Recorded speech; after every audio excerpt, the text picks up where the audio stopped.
post-mortem investigation likely to be conducted, and that indeed that death had taken place and police was aware. But he didn't have sufficient information on the cause of death, and investigations were going on.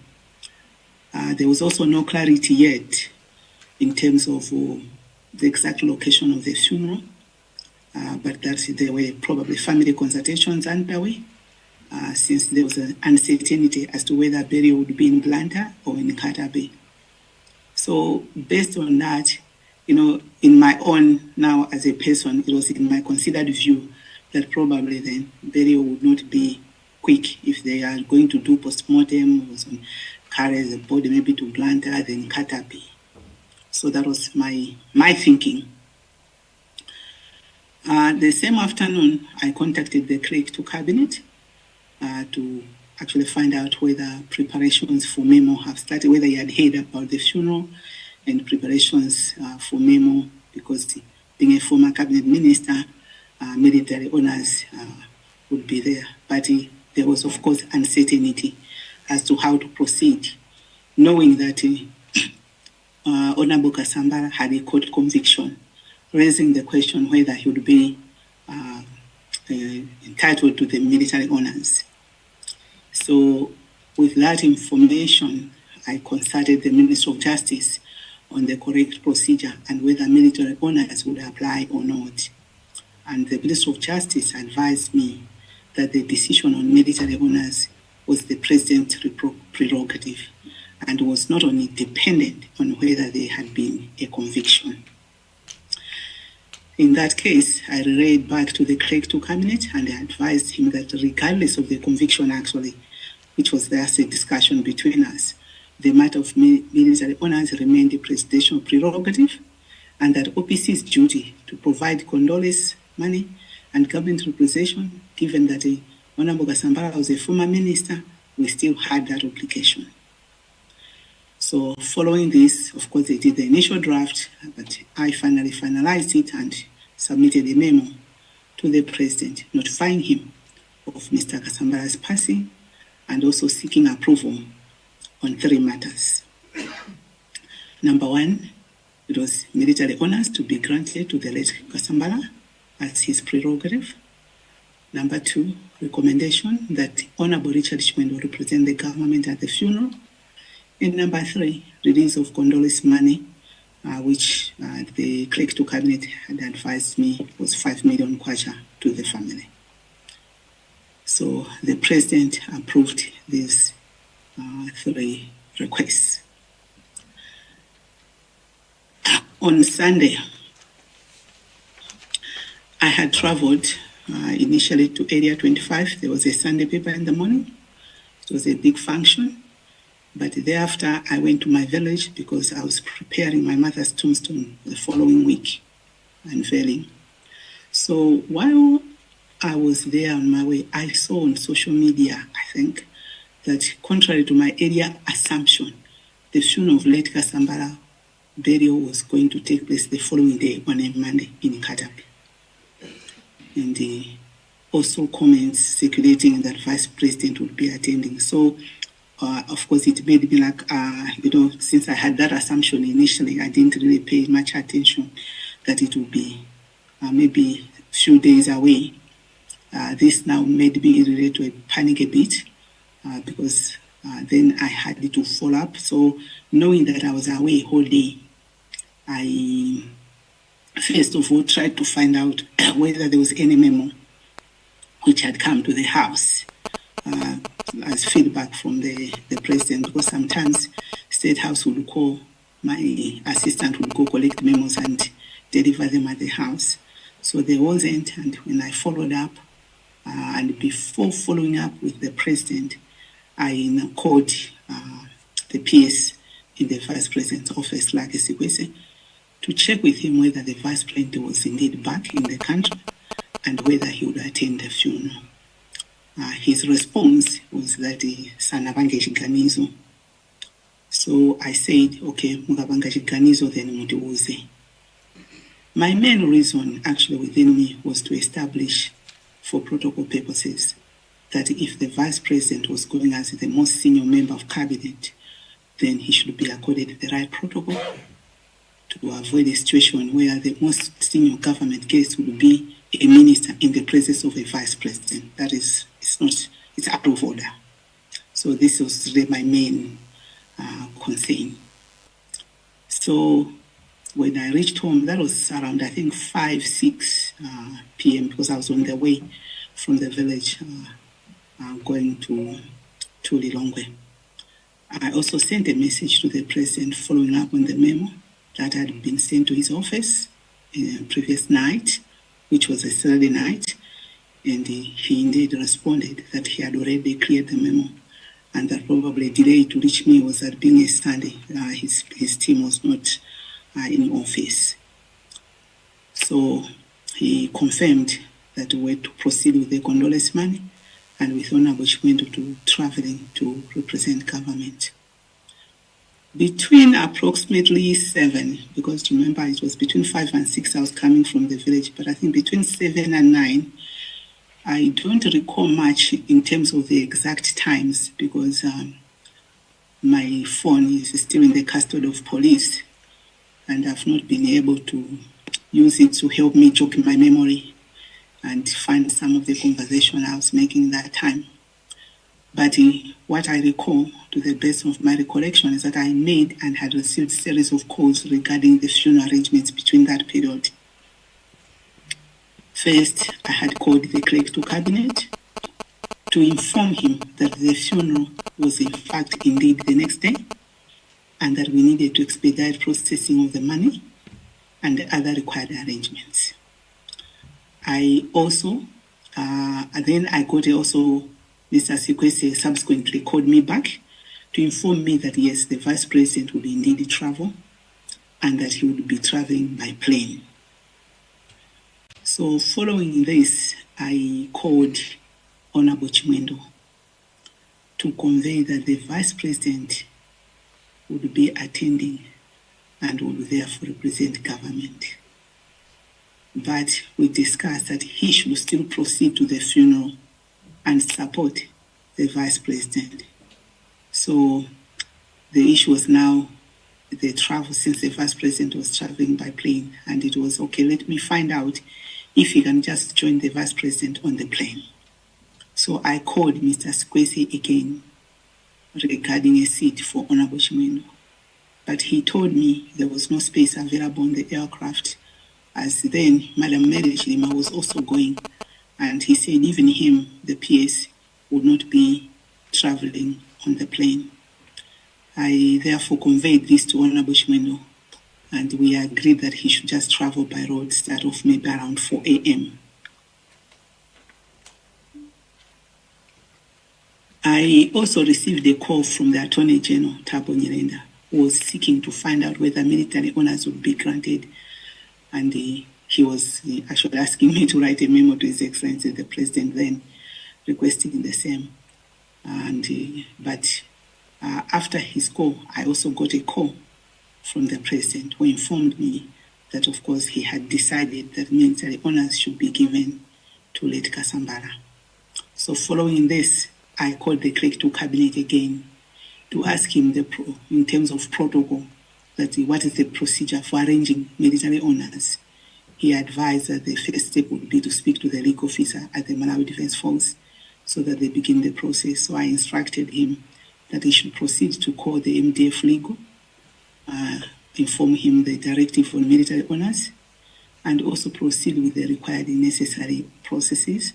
Knowing that it was already in the night on Sunday, I said he should send a WhatsApp message, he should make a call, and that he advised that letters will go in the morning once we are in the office to confirm what we had sent.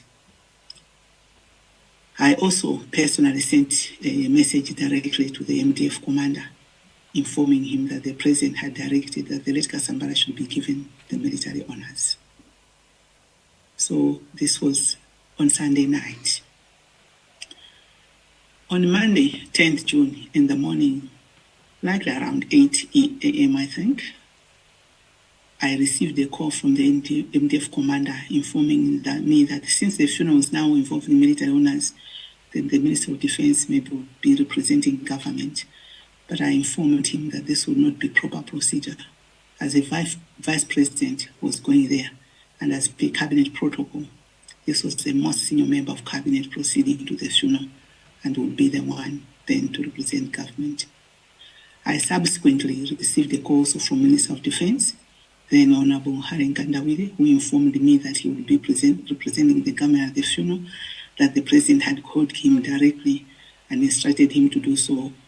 But I also informed him that no, since now we have new information and developments that the vice president was going to attend, cabinet protocol required that the vice president represent government. I continued with my normal government business, which included proceeding to State House to meet His Excellency the President, as the President was leaving that afternoon, and among other matters to inform him of the Vice President's travel to the funeral and the changes, which I had made as per protocol. My normal practice, actually, when I have a briefing meeting with the President, I call people again to confirm the position on things which I'm here to brief the President. So before I entered the office with the President, I called Mr. Sikwesi again, and the idea was to confirm with him that has the Vice President indeed traveled to the funeral. He said, oh yes, I believe he was just looking at the time. So I was in the President's office for approximately an hour plus, and among other matters I discussed with him, government business, I informed him, I informed him that the Vice President was back in the country from South Korea, and that he had gone to Katabe for the funeral, that he would come back to meet him and see him off. And at that point, I also took advantage to ask His Excellency that whether he had also delegated Honorable Nkandawire, to which he responded that that would be irrelevant. If the Vice President is there, the most senior person would naturally be the one representing. Actually, he spoke in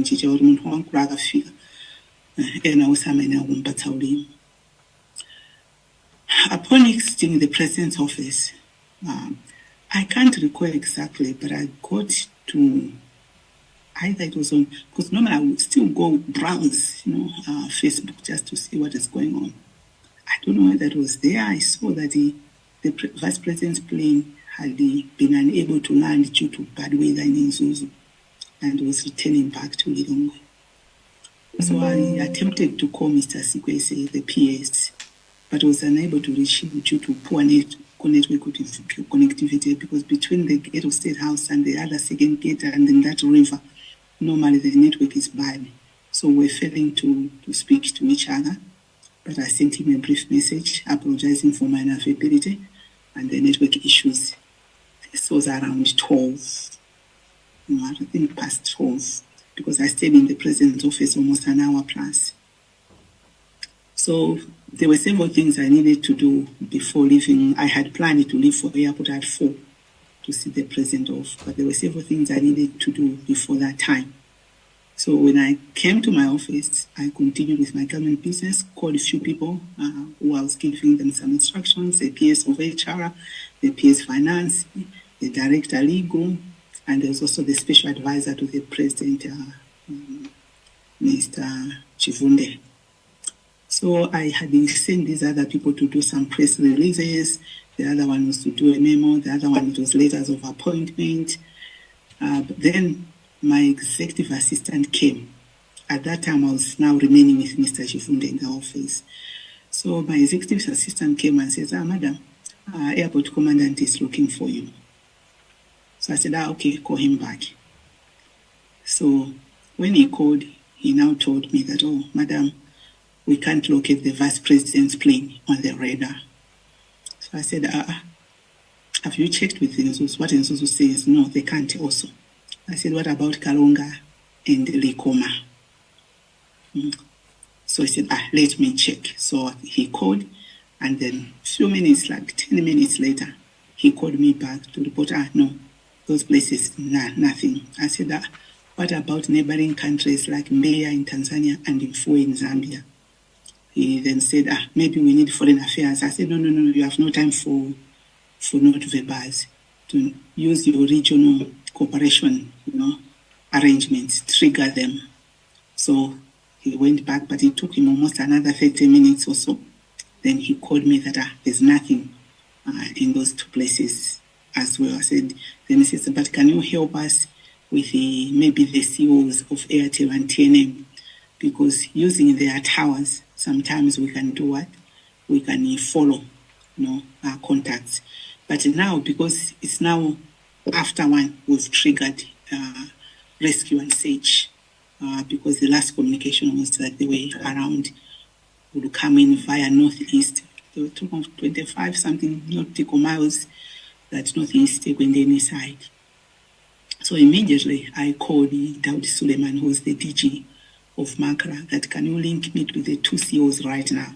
He was on the way from Blantyre going to Lilongwe, but he parked right away. We didn't even cut the phone. And within maybe 2 minutes or so, he had connected me with the two CEOs on his phone. So I told them that we are having an emergency. We can't locate the plane carrying the vice president. Can you help us understand through your towers? Mr. Kamoto, the Airtel, said, okay, get us the numbers of the people on board, but I have the VP and the Madam VP. At that point, I was not aware that Madam VP had not traveled. So that's when really I was now that this thing, they still can't find in Karonga, they can't find in Mbeya, they can't find, that my whole office was there, and now in my office, my team, and we're trying. So I called Mr. Sikwesi again. That was, I think, around 2, asking him to give me the manifest, because we needed to communicate now to this, the Airtel and TNM CEOs.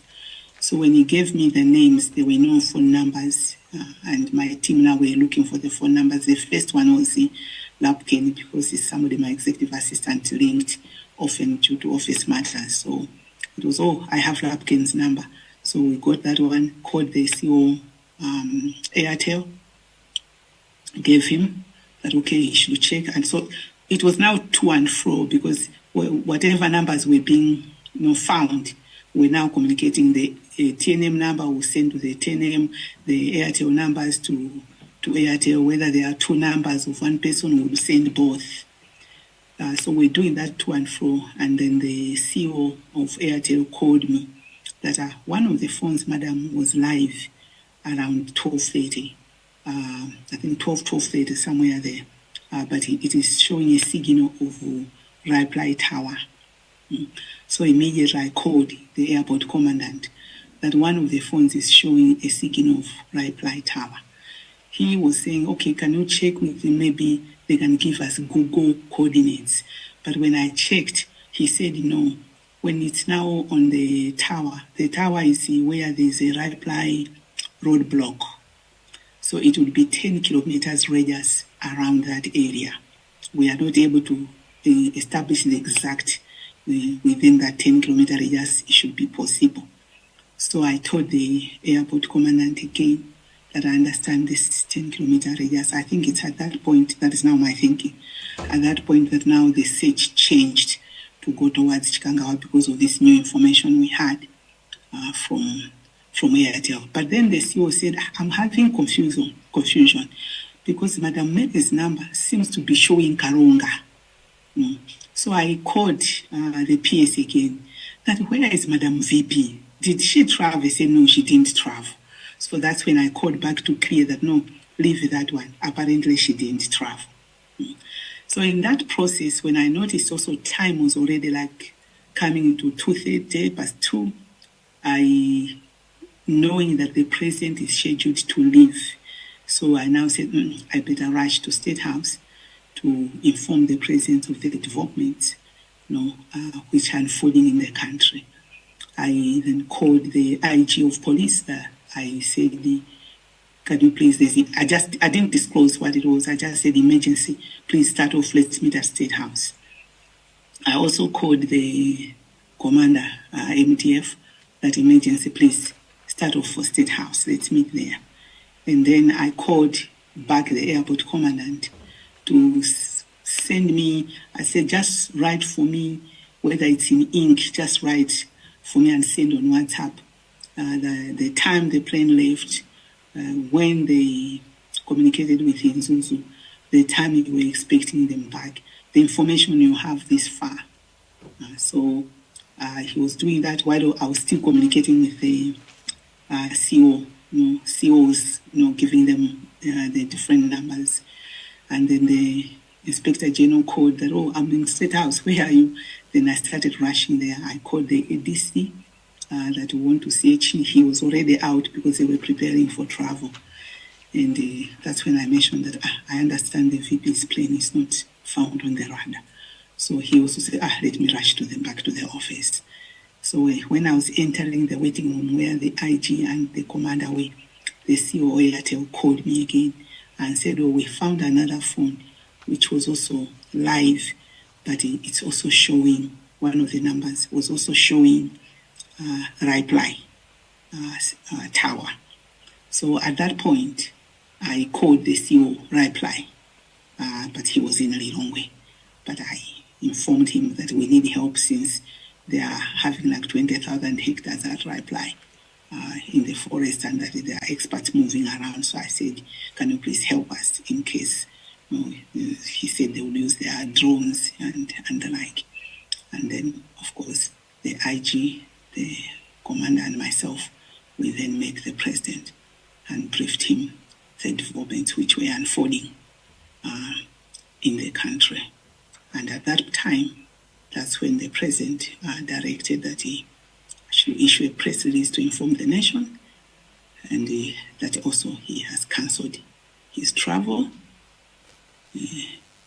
And he also told me to have the emergency cabinet, but because several ministers were not around somewhere traveling, we had now the emergency cabinet later in the night. But from that time now, it was making phones and following up while the siege was going on. So I think in summary, that's what I would say. The emergency cabinet took place in the night, and after that, the president addressed the nation. That was on Monday. On Tuesday, Honorable Chair and Committee, I went to the office. Of course, the ministers, but they were now assembling in OPC. This was like the central place. All of us, of course, hoping against hope. And I received a call, I think it was around 10 a.m. to go to State House. And it was only upon my arrival at State House that I was informed that the plane had been found and that all the people on board, we had lost them. Of course, it was a very difficult time. And I met the president. He made calls to the former presidents to inform them the tragedy. And also was preparing that he should inform the nation. Meanwhile, he directed me to call Honorable Minister of Health, Honorable Kumbise Kandolo, who came and met the president, and he instructed him to go and see the wife of late Vice President to notify her of the plane crash and that we've lost the Vice President. So she led a delegation which went to Madam Mary Chilima. Actually, the previous day, she also went with the Inspector General of Police. I personally also called the Chief of Protocol then in Ministry of Foreign Affairs that please make sure also the family of Deputy Chief of Protocol is informed, because we wanted them to know before the President addressing the nation. but obviously there was confusion. Maybe others may not have been informed. So later in the afternoon, after the president address, of course, when the president addressed the nation, I mean, most of you were around. Emotions were very high.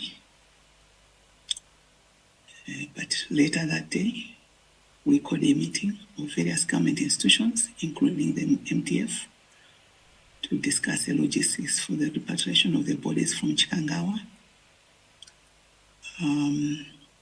We also, in my office now, we quickly did memos to propose a committee to the president, which would be in charge of coordinating all the logistics of the funerals and issues.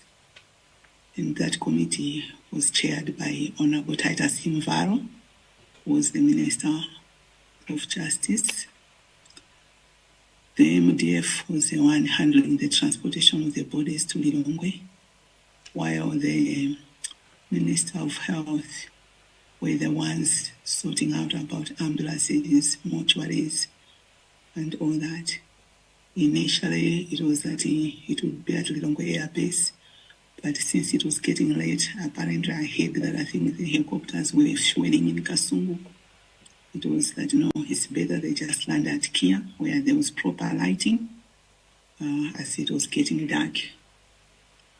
So, of course, that night we all went to Kia, led by the president, to welcome the bodies of the people we had lost, including the vice president.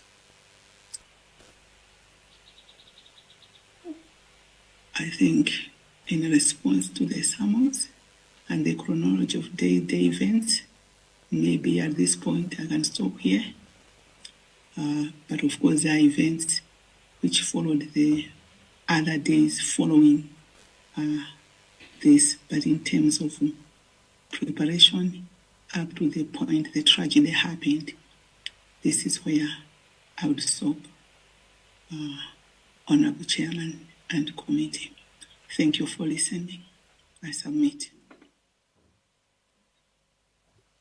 Thank you, Ms. Colleen Zamba, for your elaborate presentation.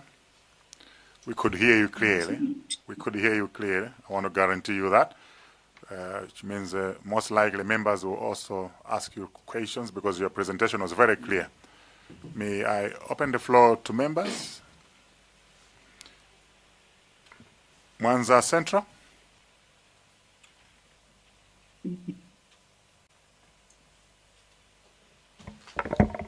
Thank you very much, Chair. Good afternoon, Miss Colleen Zamba. I have a couple of questions, but I'll ask in sequence. I'll do the first sequence now, then I'll come back later. I just want to find out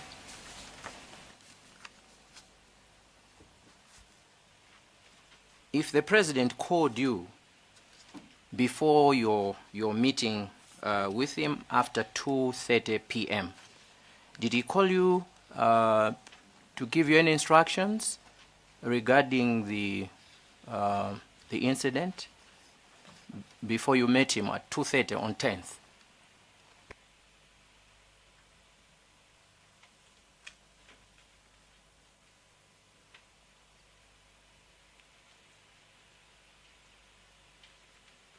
Thank you, Honorable Chair. You asked, maybe I need to understand the question. Can you repeat it? Okay, let me repeat the question. I'm asking if the president, the former president, called you regarding the incident that happened on 10th June before you had met him at after 2:30 p.m. Because in your statement, you're saying after 2:30 p.m. that's when you wanted to meet the president to inform him about what had happened. So I want to know if the president called you anytime before that time to talk to you about the incident.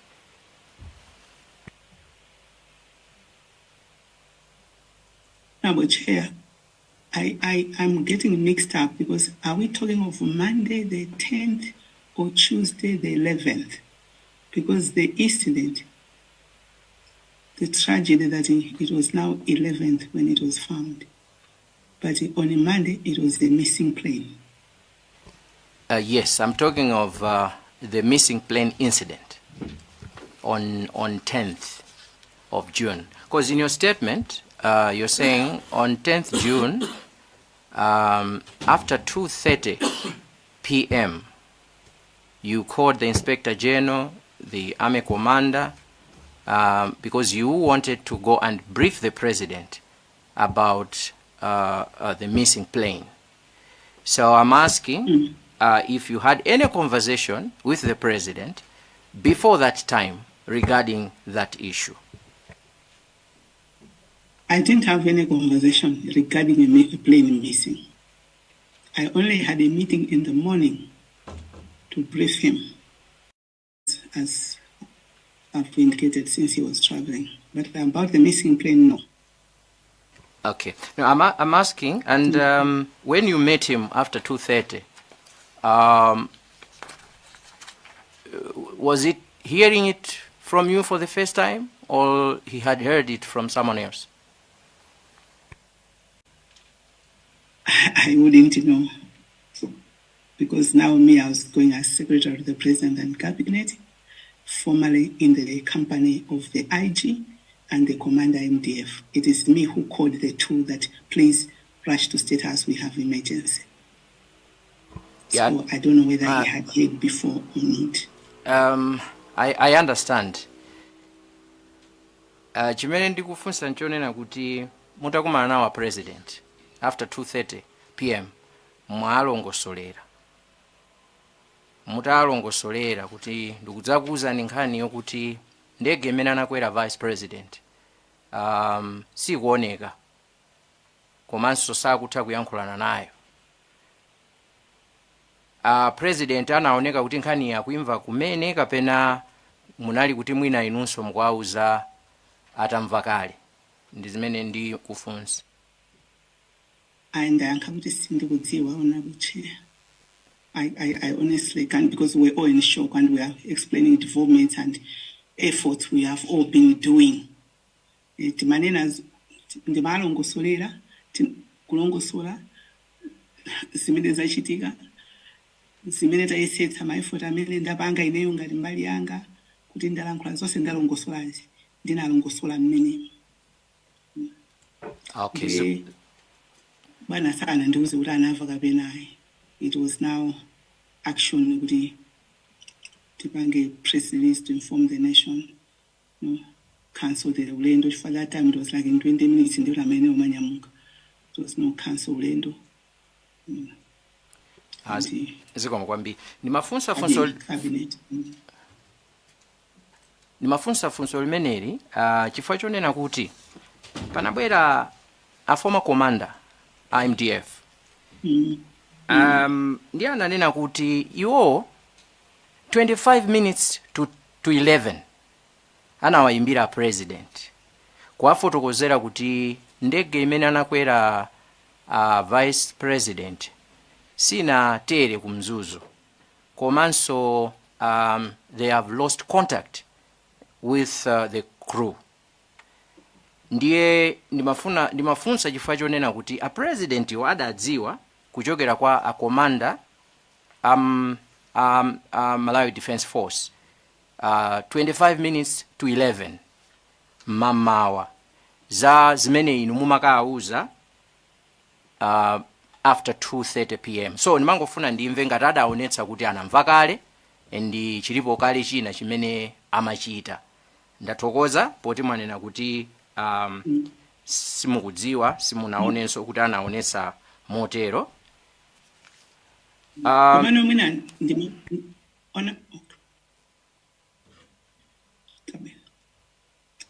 You can proceed, yeah. Honorable Chair, ndimanena kuti mina ngati mina pali kusiyana for me, pali kusiyana kuti ndege sinatere ikubwerera kulilongwe. Ndikuti ndege yasowa. So for me, I think there are two different things.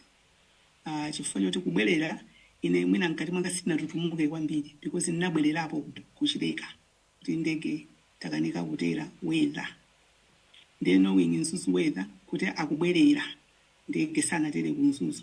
Mwina ano that's why kuti nakhala mu office nkumagwira ntchito yanga until airport commandant akundizoti now we can't find it on the radar.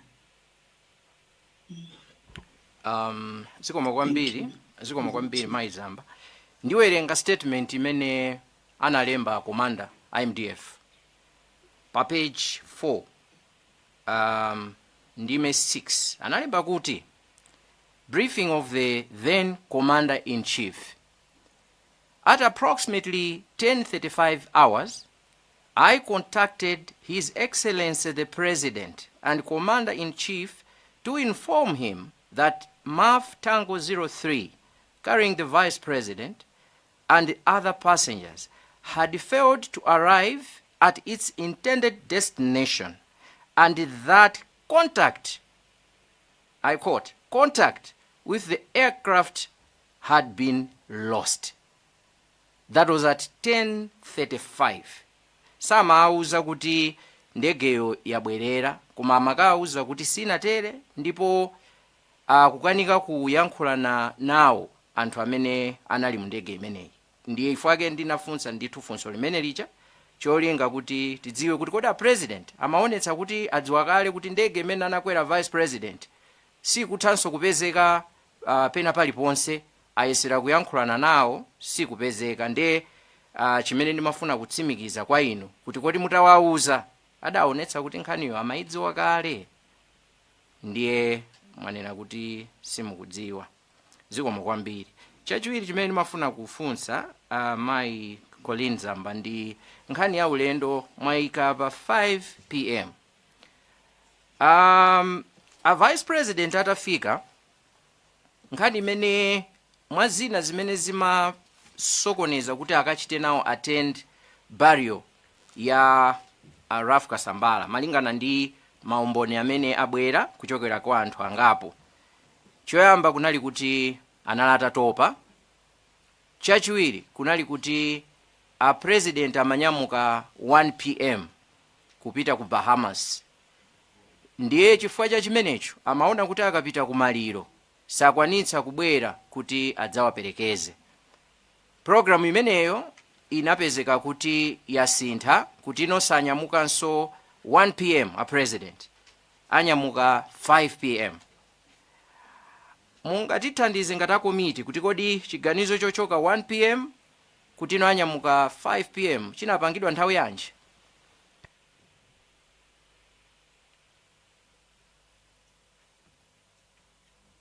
Thank you, Honorable Chair and your committee. Actually, I am not aware that the President was leaving area. I know that the manifest I had, the President was leaving at 5 p.m. That's why my plan to leave for airport was 4. And I left State House around to 12. There wasn't for me that information. I am not aware, Honorable Chair. Zikoma kwambiri. Chair, ndingofuna ndichite confirm. Achite confirm Madam Colleen Zamba kuti palibe pena paliponse mu zolembera zili zonse za boma zimene zikuonetsa kuti a president amanyamuka 1 o'clock masana.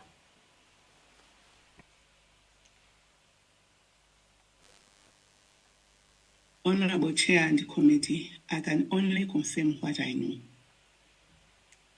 So for me, the information I had was departure at 5.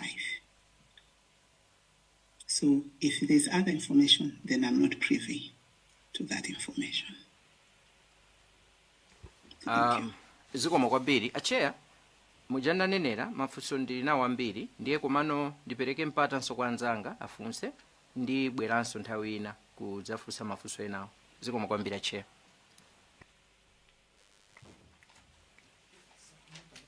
Supplementary? Molanje North?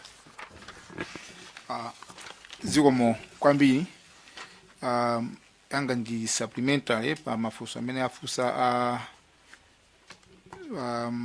Mwanza Central. Ndikubira nakumva manena kuti mutamva mnazayimbira Madam IG komanso ziti ame commander kuti mukakumane ku State House kuti mukapange brief president. Ndiye munanena kuti munapeza atatuluka kale pakuti ulendo wawo unali chama 5 o'clock. Ndi momwemwe ndimene munalongosolera? No, sinanene choncho. Ndinanena kuti I called ADC. ADC on the nthawi imene usana ali mu office, so he rushed back office. Thank you. Yeah, with respect to kuti I think there was a statement now pakuti ulendo unali ma 5. Meaning by the time mumakakumana nawo amapanga prepare for the trip at 5 o'clock. Is that correct? He was in the office. Thank you, Honorable Chair. That's the supplementary I wanted. Another supplementary, Chair, on the same. Okay, Zamba Tondwe? Masana bwino mai Zamba. Jina nga ndine tumisana ndani ku imi na nthaku Zamba Tondwe. Ndi mafuna ndingonjezera funso la Mwanza Central pamene ngati ndamva bwino matipasa itunzi ngati kuti the first time nthawi yoyambirira mmakauza president kuti adziwe za ngozi imeneyi inali chama 2:30 kumapitirira kutsogoloko. Komano mwina kuopa kuzabwerera pambuyo ndimafuna ndingofunsa pamene pocheya kuti tinali ndi Sikwese ngati ndikumbukira bwino anadzanena kuti anatumizirana ma message ndi mai Zamba chama 11-12 koloko pamene ndidi chama 12 koloko isanakwane 2:30 ikuchulidwayo pamene mai Zamba anadzatumiza akuyambirana nkhani ya za ndege zakusowa kwa ndegeko inuyo munatumiza message yokuti pepani kutanthauza kuti nkhani makambidwe kale koma apa mukunena kuti anachimikizaso kuti munanena kuti si mayankha chifukwa asanatumiza message yo maimbira amakuimbirani mafoni si mayankha ndiye munanena kuti si makuyankhani chifukwa kuti ndinali ndi president. Mafuna ndingomvetsetsa pamenepo kuti zokhanga tizikusempana zokwambe Chair.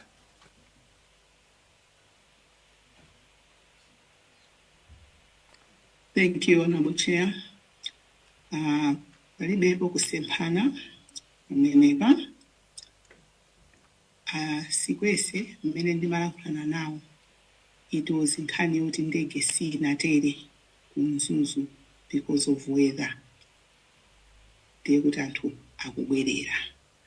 This is why I also said it before kuti nditafika no office I was continuing ndi ntchito yanga until airport commandant mmene anadzayimba nokuti sakuipeza pareda. Nthawi imene anadzandimbira airport commandant kuti ndege sakuipeza pareda ndi pamene panakha kuti ndege usikutani sikupezeka. Koma before then it was kuti ndege akubwerera. That was my understanding. Thank you.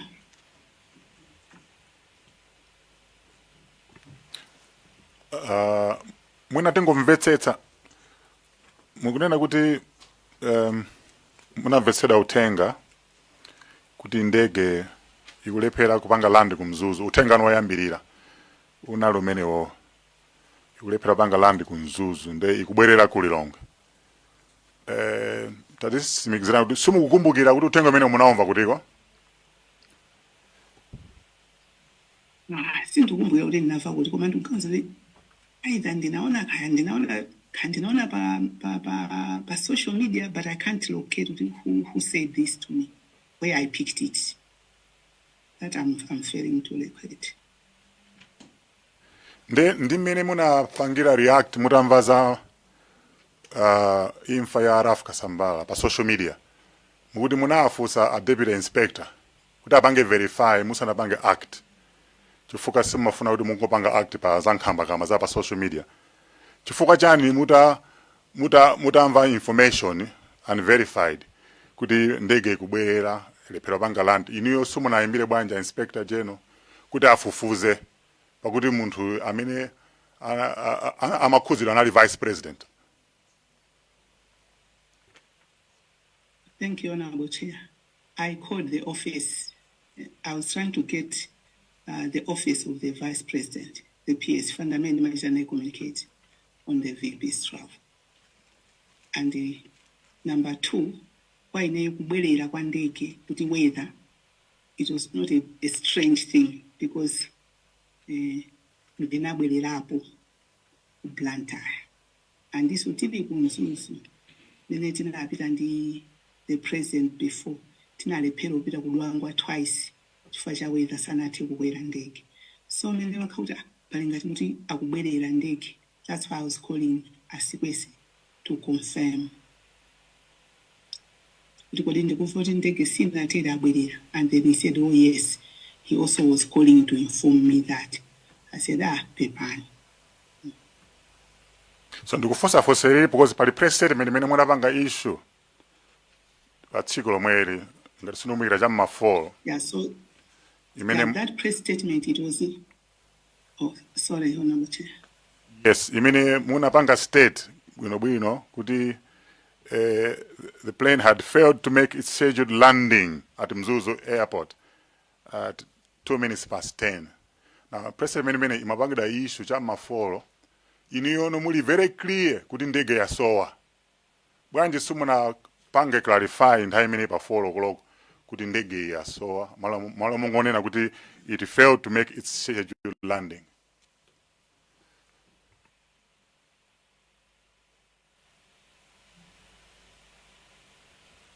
Nthawi imene Honorable Chair, nthawi imene scenario kuti tikunena kuti ndegeyo yasowa. I'm trying to check the, sorry, just a minute to check the press release.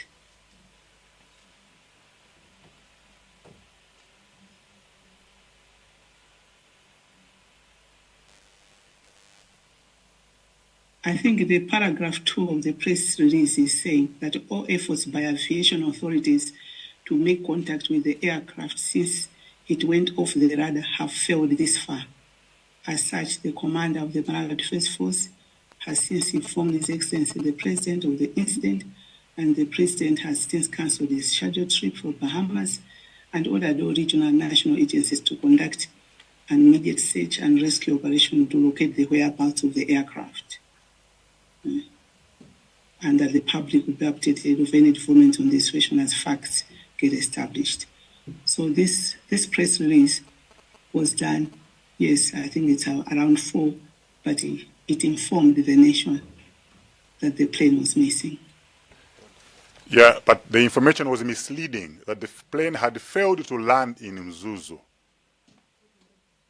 Yes, because that is the information I had from the airport commandant, that there was contact with Mzuzu and that the weather was not good, and therefore they were trying to use Ekwendeni side.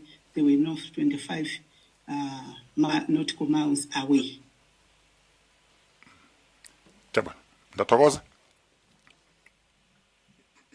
Thank you. Planta Malabade. Thank you very much, Chair. My question arises from point number 17 of the presentation.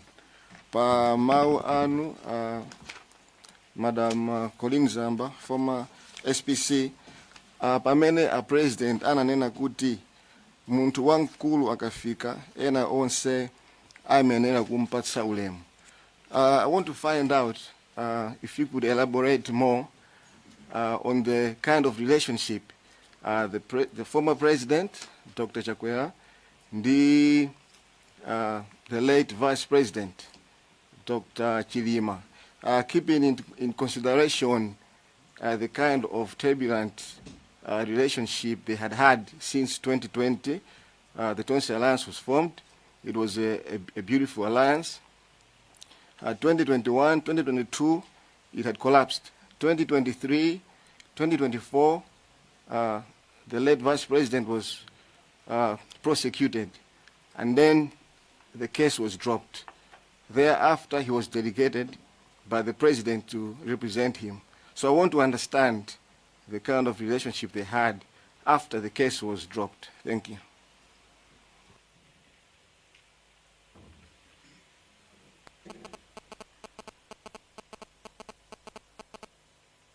Thank you, Honorable Chair and your committee.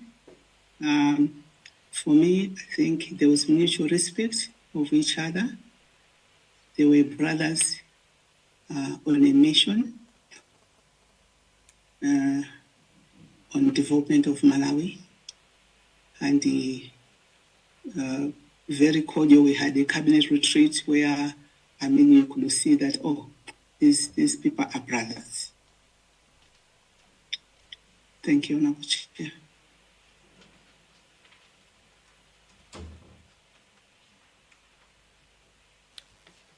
Leza Kasina.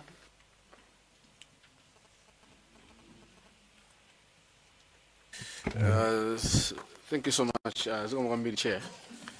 Ndi mafunso ambiri yangabo ngati mene anenera amene angakumwaza sento koma mwina amundilola ndifunse ochepa kaye kuti so ena afunse kaye then tibwereso.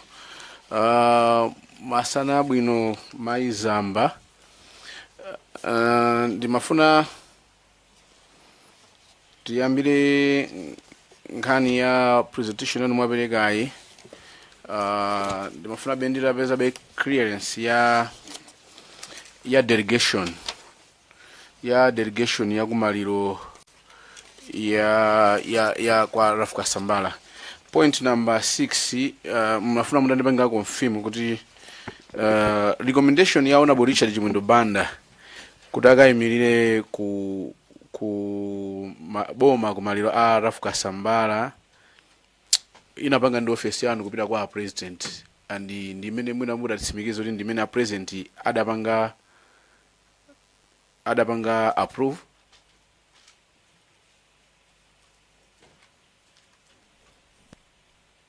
Thank you, Honorable Chair.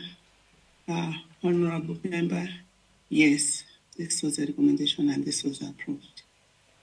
Chabwino, latokoza Chair, ndibe mphabe kuti mwina mayi Zamba mafunso anga apo ndindofunsa mchichewa kuti Amalawi amvetsetseso mwina atichitira bwino akamayankhaso mchichewa mafunso amene tafunsa mchichewawo.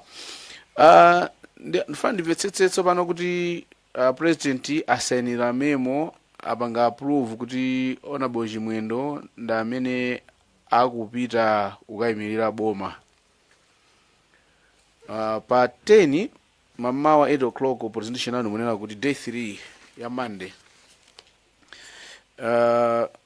anakuimbirani phone MDF commander kuti popeza maliro tsopano ndi a military owners ndiye kuti adayimire boma ndi anduna a defense, and anduna omwewa anadzanenanso kunoku mmene atanakuimbirani numo kuti wo anayimbidwa ndi a president madzulo 7 o'clock direct chochoka kwa president kuti ndi amene atakayimirire ku maliro mene kungati boma ngati anduna a defense.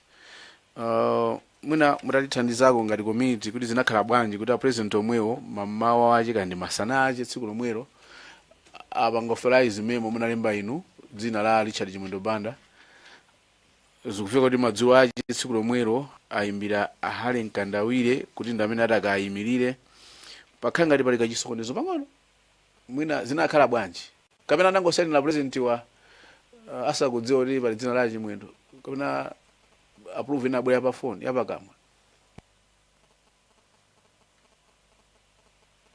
Thank you, Honorable Chair. Zikomo Honorable. I think pamene ndilongosoleko pang'ono. ndinachititsa kaisonizo kumene ndikhoza kuti ndine ndemwe. Madzulo mmene ndimatumiza message kwa bwana kufunsa za memo yanga. Memo yana alata ichita kayikiliye mmawa. Koma kuti inali sanafike kwa ife. Koma mu message yanga ija ndinalemba pamusi kuti the VP may attend. Koma sinalembe bwino. Ndikanalemba kuti the right honorable VP ndimene timachitira address. Ndineyo nanena kuti the VP may attend. Ndiye mmene ndinalankhuliramo ndinakhanga ndinena VP wake kuti wakuchipani poti ali kumzuzu ankandawire, who was the VP for Northern Region Malawi Congress Party. Ndiye mkuva kwa bwana zimakhanga kuti ngakhale memo ichapanga kiliye ndikuwadziwitsa kuti koma VP yapitaso ndiye mwina ndinkhani yomwe ya protocol ndinkonana awayimbira ndanino ankandawire. So this is why mawa ndimachitano correct kuti yayi a VP Right Honorable Dr. Saulos Chilima is the one I'm referring to akupita kumaliro. And I think this is why bwana anana kuti ndi munthu wakakhala wankulu pamalo ayenera apatsidweka yeyo ulemu sisingakhaleso anthu ena. So it was really nzachidziwikire. For example, many ndinkankhula ndachimwino sinaliso anana kuti obviously if the VP is coming it can't be me again speaking. So this is, I think, pamene panafuna umwera ngati kachisozo chikoma we had created. But in the end, ibe kunkhala chifukwa cha zimene zinadzachitika analankhula achimwendo ngakhala nabe komwe analankhula bendi ndani ndankatawa ifanka ndibwera chanadzapezeka kuti so amwera ali kunku. Ndiye pa seniority yawo I think iso ndi kuchipani ankatawire was senior and chimwendo so let it kuti ankandawire acha alankhule. So quite fair one be imakhankhani protocol because it does not look normal to have a minister but a VP the minister and amina azilankhula women president vice president and no, that's not right. Indeed. Thank you. Chabwino. Then mafuna mudabanga confirm fadi mafuna ndikutengeleni ku chair. I want to go to refer to ndibanga lifa presentation imene anabweretsa Dr. Lake Squese imene anabweretsa lachinayi pa 18 June page 10 ya presentation yawo tifika mpana ku page 12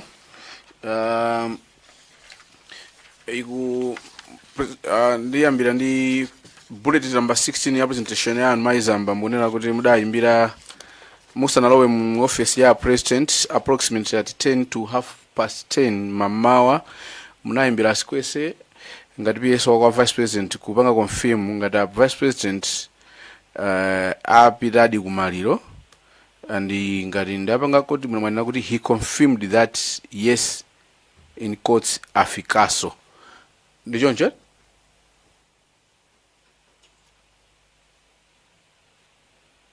Yes, Honorable Chair. Thank you.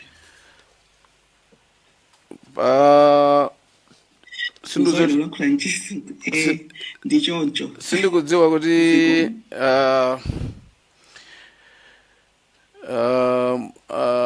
Squese akuti mudawayimbira 10:41 and phone imene it was interrupted at 10:42 mudatumiza message yopanga apologize for the interrupted call imene yana kuyankhaniwo so kuti I guess so I think it was about the network. I wanted you to confirm kuti this interrupted call ndiyano ya between 10 to 10:30 was it the same kapena nalina? Because a Square Saudi mudayimbirana at 10:41. Thank you, Honorable Chair. What in the phone yanga couldn't check the exact times. It might be that 10:40 call machine ndikukumbwira kuti tinalankhulana. Chifandina afusa to confirm time nalisa nawe mu office mabwana. To confirm ndikuti a VP apita. So it might be 10:40, it might be 10:30, I'm not sure because I don't have my phone. Chabwino ndibwereranso ku makologi a presentation ya honorable ayamamaga ya Dr. Sikwese. Point 17 yanu yunero mudala mwa president mumauza zinthu zingapo china ndikuwauza kuti I informed him that the vice president was back. Kusenza kuti vice president abwerako kuchokera ku ulendo wawo waku South Korea komanso apita ku Nkatabe ku Maliro. Ndipo munapitiriza muti munafunsa president ngati anapanga delegate ntchito yawo kwa ankandawire ku Maliro kumeneko. Ndipo president adakankhani kuti it was irrelevant kapena nzosafunikiraso for the vice president as the most senior person anali kumeneko ndoti automatically akhala ngati wamkulu poti munthu wamkulu akafika ena onse amenera kumpatsa ulemu. That's according to your statement nangowerenga Madam Zamba. This mudatithandiza kutanthauza kuti president a dziko samadziwa kuti wachiro wawo wafika ali mdziko muno andi apita ku Nkatabe anavira kwa ino.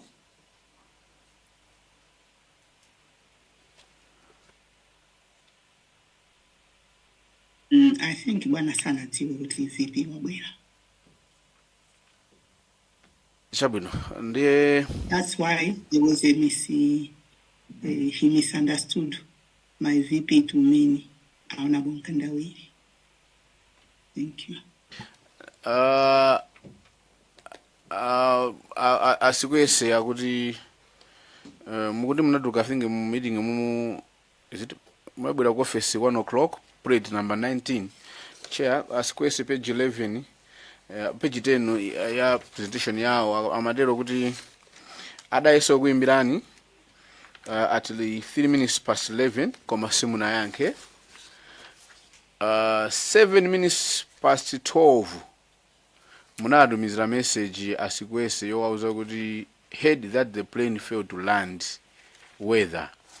Ndiye iwo anakuyankhani kuti at 8 past 12 kuti indeed it failed ndipo anakuyimbirani to inform you about it. I think ndifone mene simunayankhe ya past 11 iyo ndichoncho.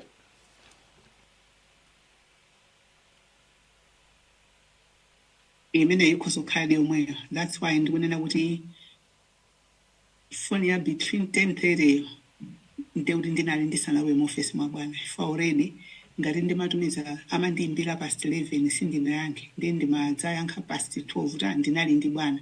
It means ndinali ndi bwana around 11, so there's no way I will speak. And ndeuti before kulowa mwabwana ndimene ndimayimba kuti ndichite confirm travel. Ndiye message yanu ya 10:30 sorry. Chabwino zafika message yana 1208 mudawalembera kuti munali ndi president. I noticed I missed your call. Here's my message. Mumayankha nkhani ya kuti ndege yalephera kutera failed to land because of weather. Ndiye mudati ish pepani anafusa akuzomba thondwe ineso na interest naso tafuna zoti ish pepani wa message imene anali ukhuzana ndi kuti ndege yalephera kutera kapena amapanga imply china chacha. Kulephera kutera kwa ndege. Kulephera kutera kwa ndege ndikuti sokoti phone yayo mangoduka as I said between the gate of State House and that river pamakhala kuti network imavuta. Ndiye message yomalizira 1210 mudatumiza message kwa iwo mudanena kuti you are waiting for the final position. Adakulembera ni message Asikwese kuti waiting for the final position. So ndikubira position imene adakupatsa, did he come back with the final position? Adava kuti mutakambira ndo ndege yapita kutera. The final position inabwera. Final position sinabwera kuchokera kwa iwo. Komanso sindikuikumbukira message yo mwina sinaione nkuiona. Chifukwa kuti ndakasinali tsopano ndafika ku office ku past 12 ma half 12 pali zinthu zimene ndimayenera kupangazo kuti bwana asananyamuke. Kopa ndimene nduna kuti imati mmawani ndimene ndimalandira foni ya airport commandant onena za radar kuti pa radar ndege sapitesa. So sikwesi ndinayankhulana nawo ndinalankhula nawo so mmene ndimafunsa mayina anthu amene anali on board manifest. Chabwino, dzulo tinali ndi. So can we ask supplementary? Okay. Let me start first. Pafunso lomwe so ndikubwererabe pamene muna dziwa kuti ndege yalephera kupanga land.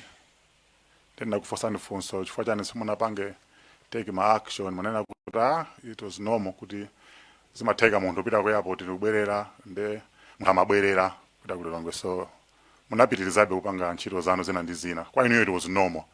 Koma pa nthawi yomweyi muonera kuti ishi pepani. I'm failing to collaborate. Muonera kuti ishi pepani koma kwa inu zinali zinthu za normal kuti ndege yalephera kupanga land nde ikubwerera. So you were calm, everything was normal. Koma utenga amene munatumiza pa nthawi imeneyi kwa Lucky Sikwesi unali wa ishi pepani.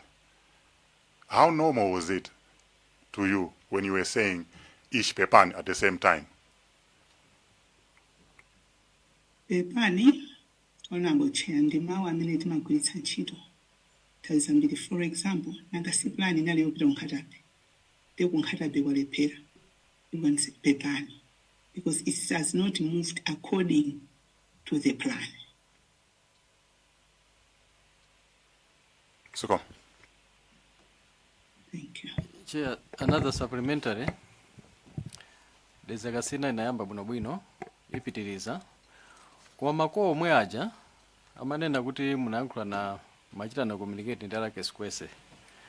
Adezakasina ananena kuti kuimbirana kumeneku kunayamba pa 10:41 pamene inuyo mayi Zamba mumayimbira Lucky Sikwesi but it was interrupted.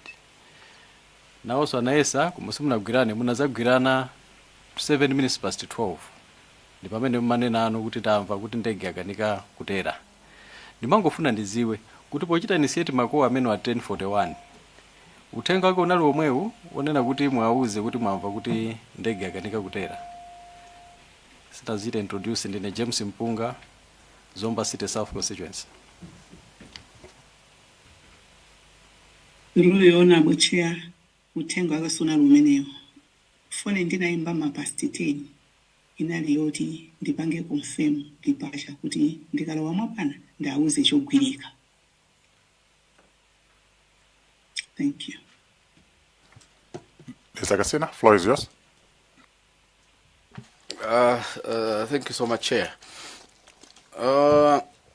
Ndimadero kwinansa nabwere nkhani ya dzulo ndimafuna mundipange confirm kuti ndikawerenga chinthu chanu report yanuyi mayi Zamba. Do you recall the exact time imene munakumana ndi president ndi inspector general MDF commander ndikuwerenga bullet 32 ilibe nthawi ingobwera ndi 33 imene mukunena kuti a statement was released approximately between 4 to 5. Ndimafuna nditamva the exact time ngati mukumbukira munakumana ndi president imene sindizonena kuti officially or formally anadziwa kuti tsopano ndege yasowa issue this statement nkwamba za search.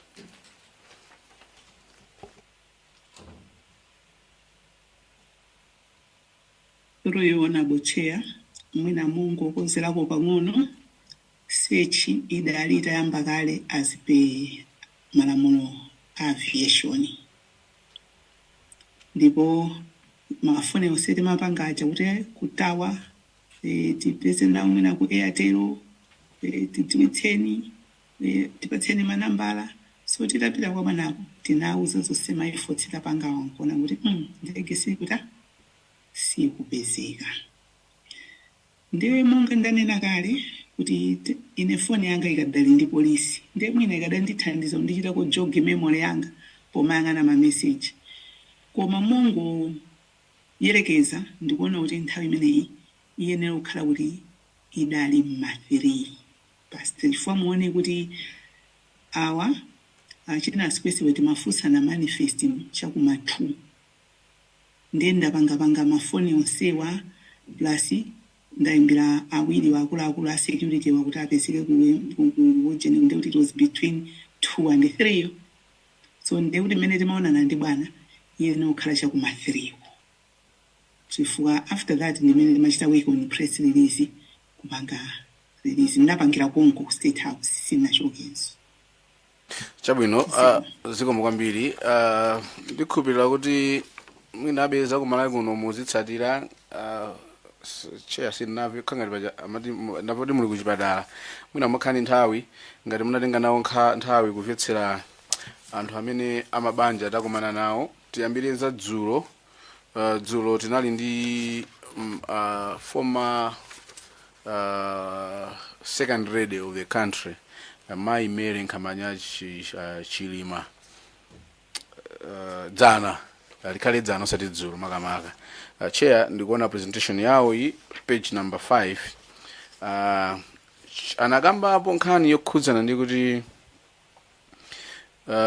kumene okhala final mass yamapemphero ku St Patrick ndikufusaniriri chair ifoti ngati mkulu wa ogwira ntchito mboma protocol yonse ndonali manja mwanu ngati mkulu number 1 civil servant.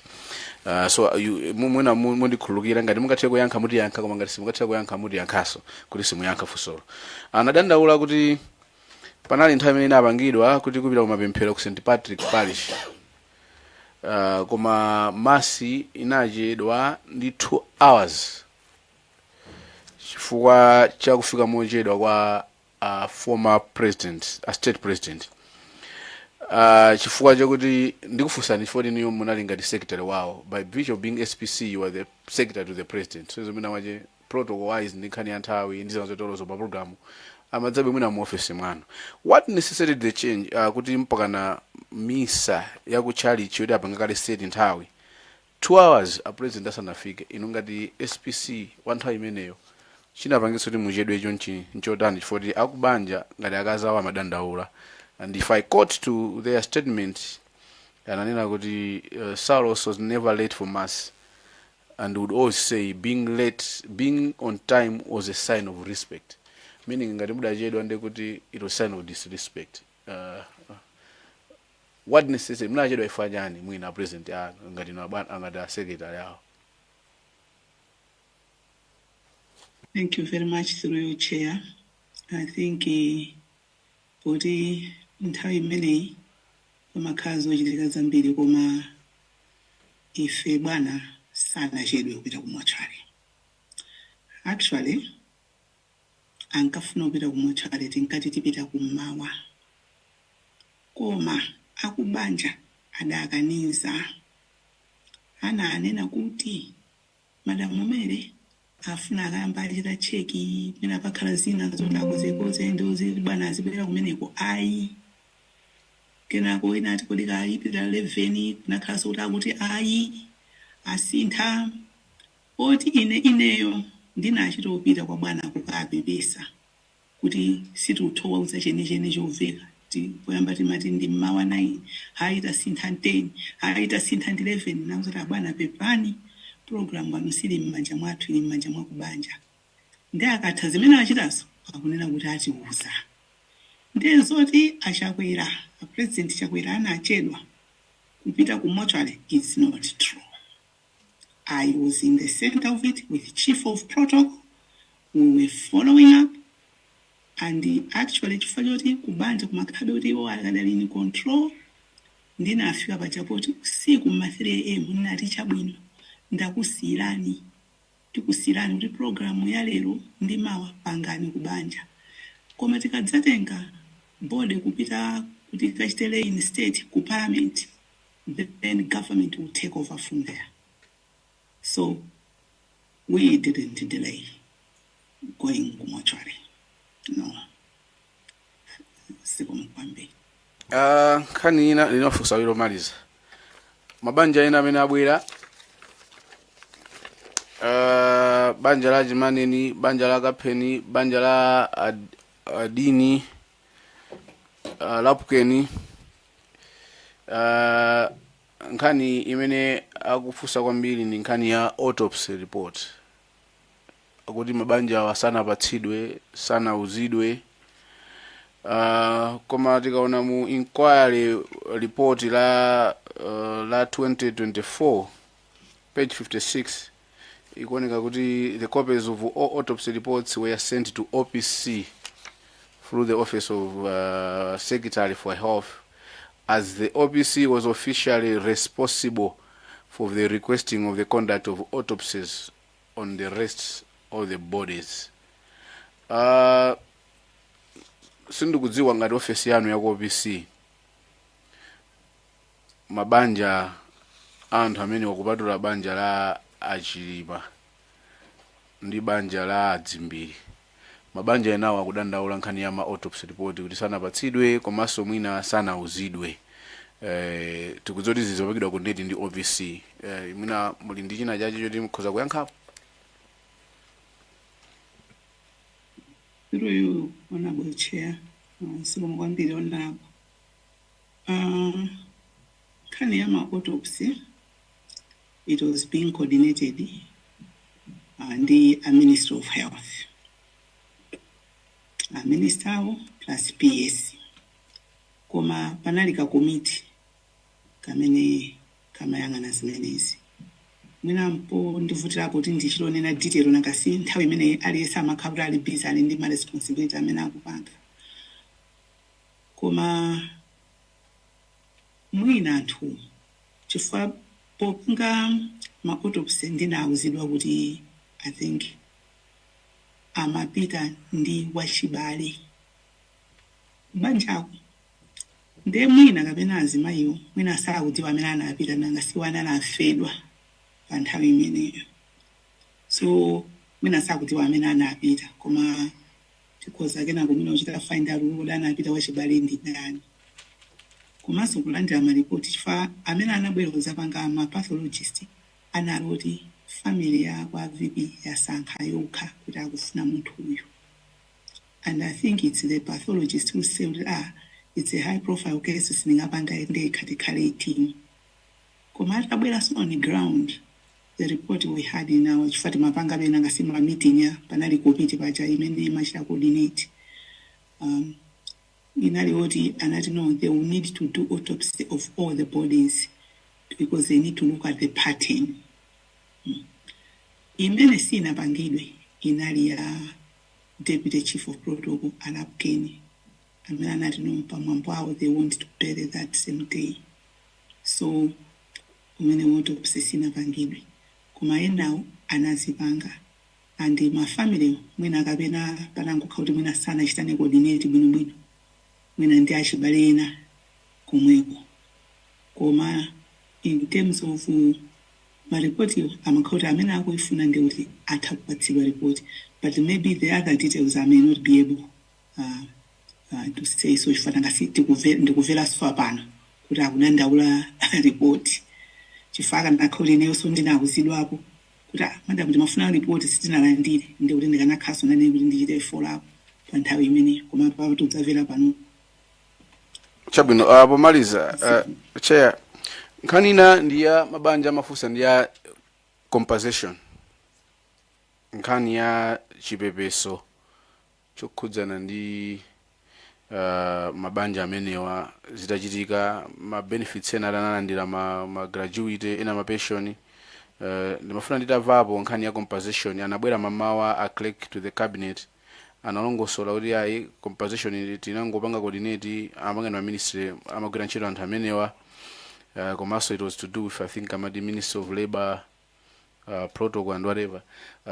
Ndimafuna ndidzere kwa inu ngati amene munali civil servant number 1 wankulu mu menemu mutati ulongosolera nkhani ya compensation komanso chair mu interested kumapeto kweni kwakamapanga za compensation ngatanga ndiyankhireko kudatuluka list inaji ya ndalama za zipani zimene mudapereka ku zipani. I don't know ngatanga ndiyankhireko chair kapena mina izabwera phase ina koma ndimafuna nkhani ya ndalama zijanapereka ku zipani zija accountability yachi zipani zonse zimene anazipatsa ndalama and what do that money used for. Nikadero chair panopa ndi mina pompo kudeza kasina koma mafunso akadalipo ena tibwera mana nthawi ina. Supplementary chair ifuso ndikumbukira nkhani ya kagwisiro ka ndalama ndiza Japan sili pa matiora watu I'll withdraw that one. nkhani imene tinaikambisana it was not included, so sili pa mandate watu ndeti sapange madera kuti sizinavomerezedwa. Okay, tipange Supplementary chair if possible. mukhoza kuti yankha nkhani mafunso amene anafunsa Dedza Kasina. Thank you, Sikomo, Honorable Chair and your committee. My families, I think anapatilwa ndama zawo zama graduated. Bali formula osiyana ena amene amaperekera sama pension system in other center. Zina zimadzera pension fund, zina zimakhala kuti straight ku accountant general. Koma my office OPC, as the Secretary of Cabinet was said, the clerk to Cabinet, working with the PS administration that time and the PS finance in OPC, they really coordinated kuti anthu alandire ndalama zawo chifukwa zimadzapita zina kwa DC, administrator general. Now nkhani ya compensation imeneyo imadzera timaluza malamulo na labor laws chifukwa choti ndipovuta kuti mu civil service chicho sebeba inokhala a basis for you to operate. So the basis to use was the labor laws. So through Ministry of Labor, that's where it was worked out kuti apatilwe compensation yawo. I think all send two, but analandira including our vice president. Then banali nkhani za ma benefits. Our vice president ma benefits anapitirira kulandira kaya fuel, magalimoto nasiya komweko, the security akamayenda kupita kunja wa security timapatsabe allowance from ku OPC. Anapempha kugula galimoto imene yonso we processed, we allowed Madam Chilima kugula galimoto. Koma anadzapempha ina yachiwiri imeneyo ndi imene approval sinadzapereke. Koma I think this is they were facilitated by the office, MOPC, and mainly my team of PS's Clerk of Cabinet, PS Administration, PS Finance, PS HR. Second. Zamba City South. Zikomo kwambiri chair. Madam Zamba ndazita kale introduce, chair so andichita introduce. Ndingobwerera mwina ndi mwina amene sinamvesese. Tikutengerani pa bullet 17 pa day 3. Munanena kuti second sentence, I informed him, meaning the head of state then, that the vice president was back. I think anzanga era nafunsa kumazikuoneka kuti imene mmaka achita inform ndi kuti maziwa kuti abwana sa maziwa kuti achiwiri awo afika mdziko muno chifukwa mapita kuti mukachita inform kuti a vice yawo afika mdziko muno ndi momwe mwere.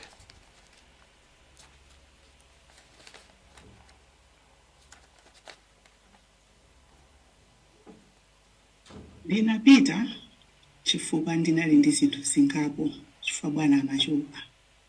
Koma one of the main things was osati kuti just informing kuti awa abwera koma chifukwa choti panali nkhani ya maliro ya protocol. So nakasitina apanga memo apa babwera sankandawire ndi ndimaka walongosolera briefing him what I've done, as per cabinet protocols. So I imagine kuti bwana oni amaoneka kuti sanadziwe kuti a vice president abwera.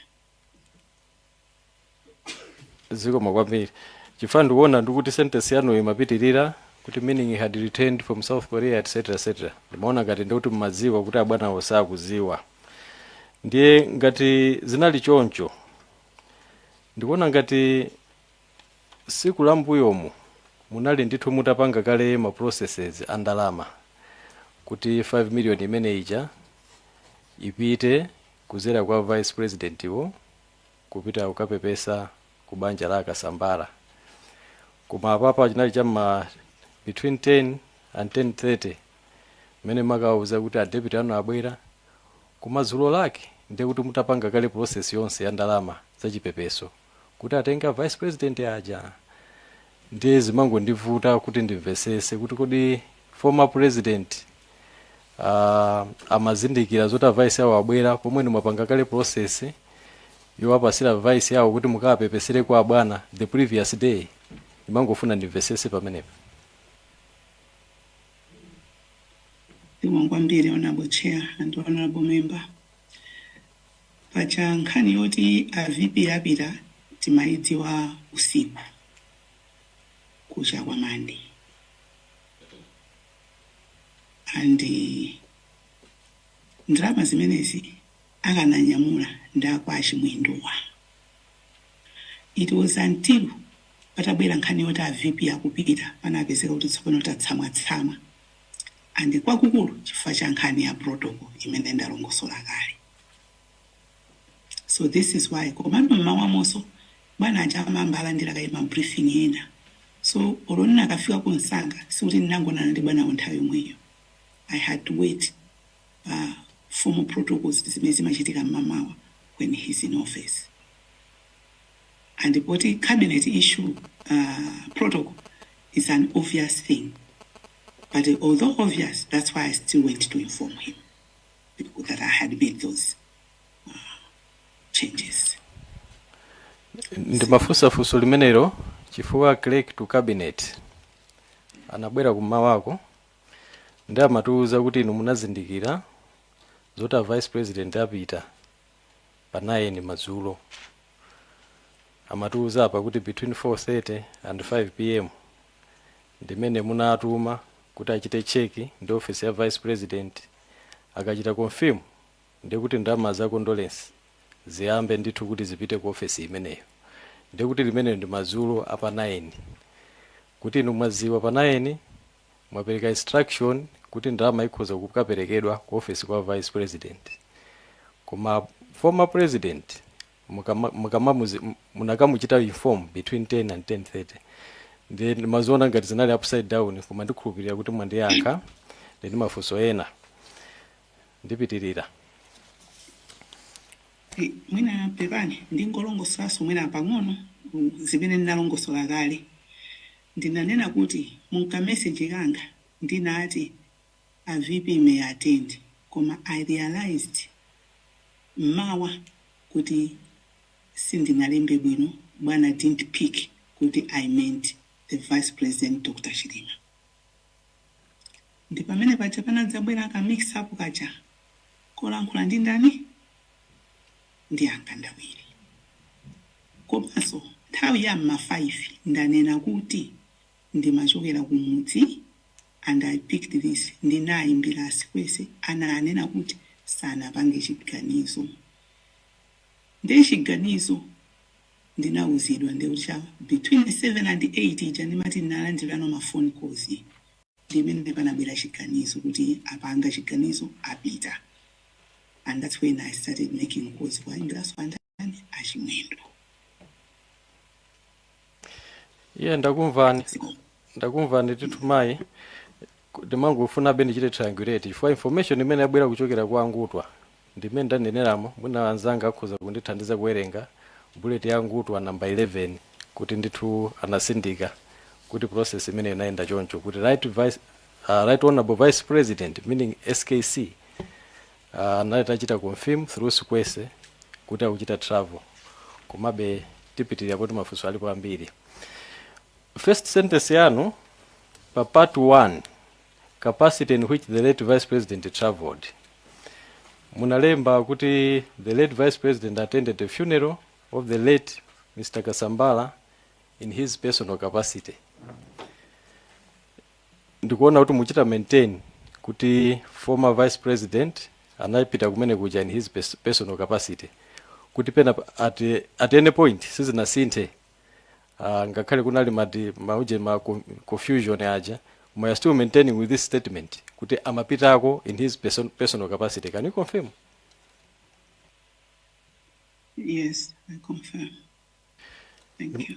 Ndimangofuna ndimvesesebe kuti ngati mukuchita confirm kuti amapitako in his personal capacity, kankhani akakuti abwana mwauza komanso inu mwapanga chiganizo kuti ndalamazi atanyamule ndi amene a vice president kuti no kumeuja kamakayankhula komanso akamakapereka chipepeso ndi kuti akuperekera abwana awo a president anthawi imeneyo. Pamene posende kuti munthu achidwa delegate kuti pita kapereke katundu ameneyo kwana 5 million ukandiyankhulire, sizili choncho pamenepo? Zikusiyana machitidwe yakeyo, because initially bwana sana auze kuti pita nokubalo sana dziwetso kuti abwera. So koma chifukwa choti tamva kuti vipi akupita for protocol purposes, that's why timapanga zizi chifukwa timapangira ulemu mukana ma situation oti ndiona ndi amene azilankhula pala vice president. So it's not cabinet protocol. Ndakumvani tonse tamva. Lomalizira chairperson pa bullet number 37, I think munalemba kuti the president directed former minister of health to go and see the wife of the late vice president to notify her that the plane had been found and all souls had been lost. Anabwera mai Chilima dzana ngati ndinamva bwino amadandaula kuti boma uthenga umenewu sitinaperekebe. Uthenga umene apeza unali wa the previous day onena kuti ndege yasowa. Can you speak to this? Because tikuona ngati ma members onse amene anali mu ndege muja akumadandaula kuti ife ngati boma mpaka lero sanatiuze officially kuti achikonde athu anataya miyoyo njira imeneyi. Chimene anauzidwa ndi chakusowa kwa ndege. Zimene mukuziziwa ngati? Ineyo, Honorable Chair, through you, I know kuti Honorable Kumbi Kandolo Chiponda led a delegation. Ndipana abwera ku State House na imbira funi ndine ndege. She came, met the president, and anapita a team kuti kwa Madam Chilima.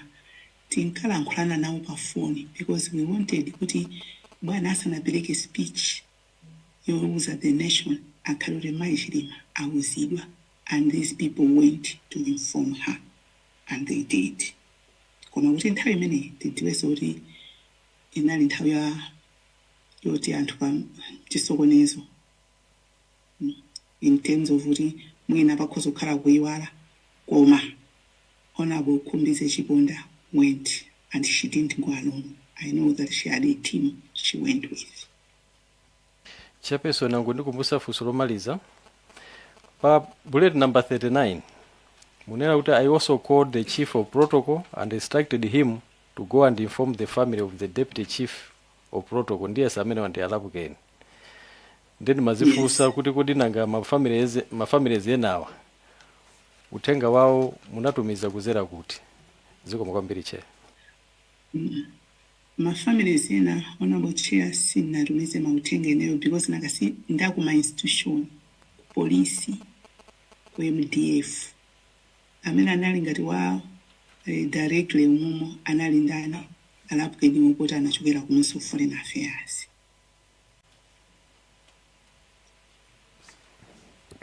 Lilonge Mule.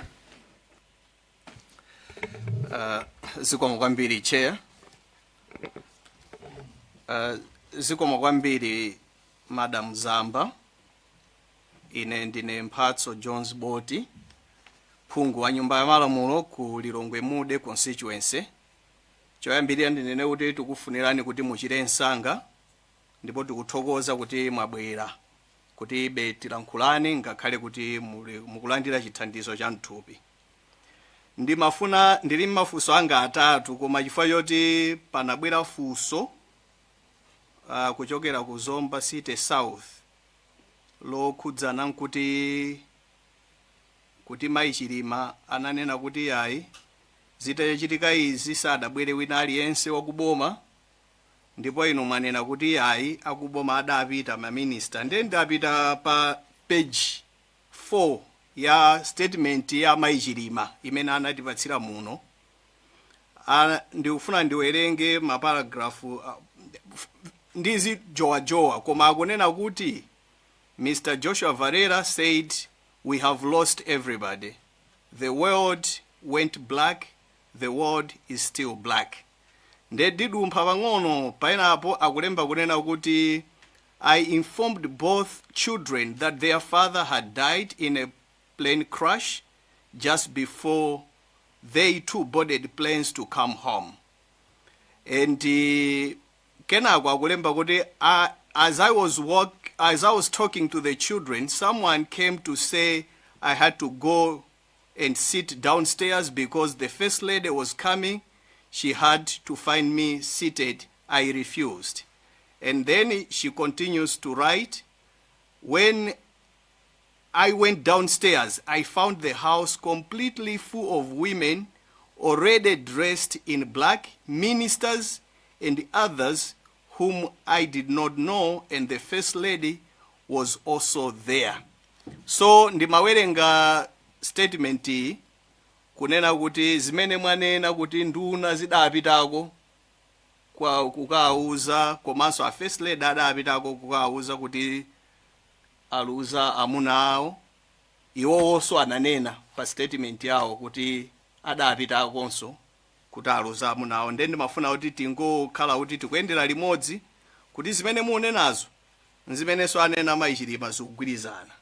Ndiye ndimayambira pamenepo. Ndiye ndimafuna ndipite tsopano pa mafunso anga atatu.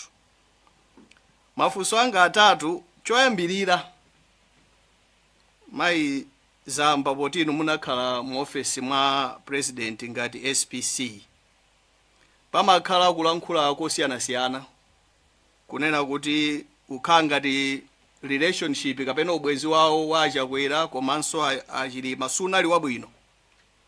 Ndiye mukulankhula kwanu munanena kuti ayi anali ngati ma brothers mmene timaonera ngakhale titapita ku cabinet retreat zimaoneka kuti anthu amacheza. Ndiye ndimafuna ndifunse kunena kuti kodi inu muli mu office mwa OPC zidachitikako kunena kuti a president apanga delegate anduna kuti akayimirire kwina kwake, koma a vice president apitako mwa iwo kangati kuti akumudziwa mwina munthuyo nkukapezeka kunena kuti anduna aja akupitirizabe kulankhula a vice president ali pomwepo? Zidachitikapo? Funso langa loyamba limene.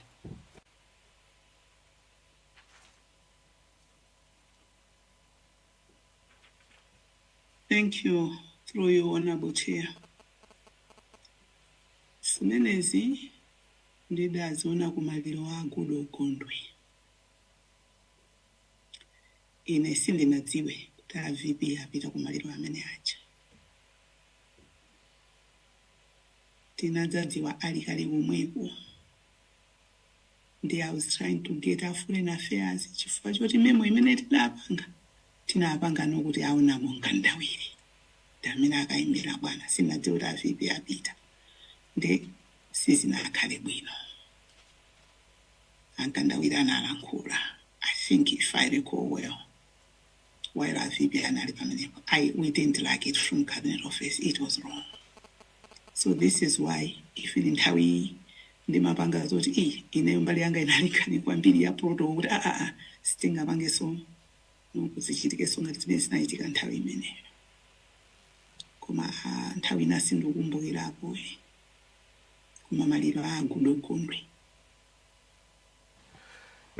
Funso langa zikoma kwambiri. Funso langa lachiwiri likuchokera pomwepo pamene mwayankhiramo. Kodi office yanu ngati OPC imauzidwa maulendo a vice president kuti vice president akupita kwakuti monga mmene mwalongoseramo kuti maliro agudo ukondwewo iniyo mudadziwa atafika kale? Office yanu imauzidwa za maulendo a vice president?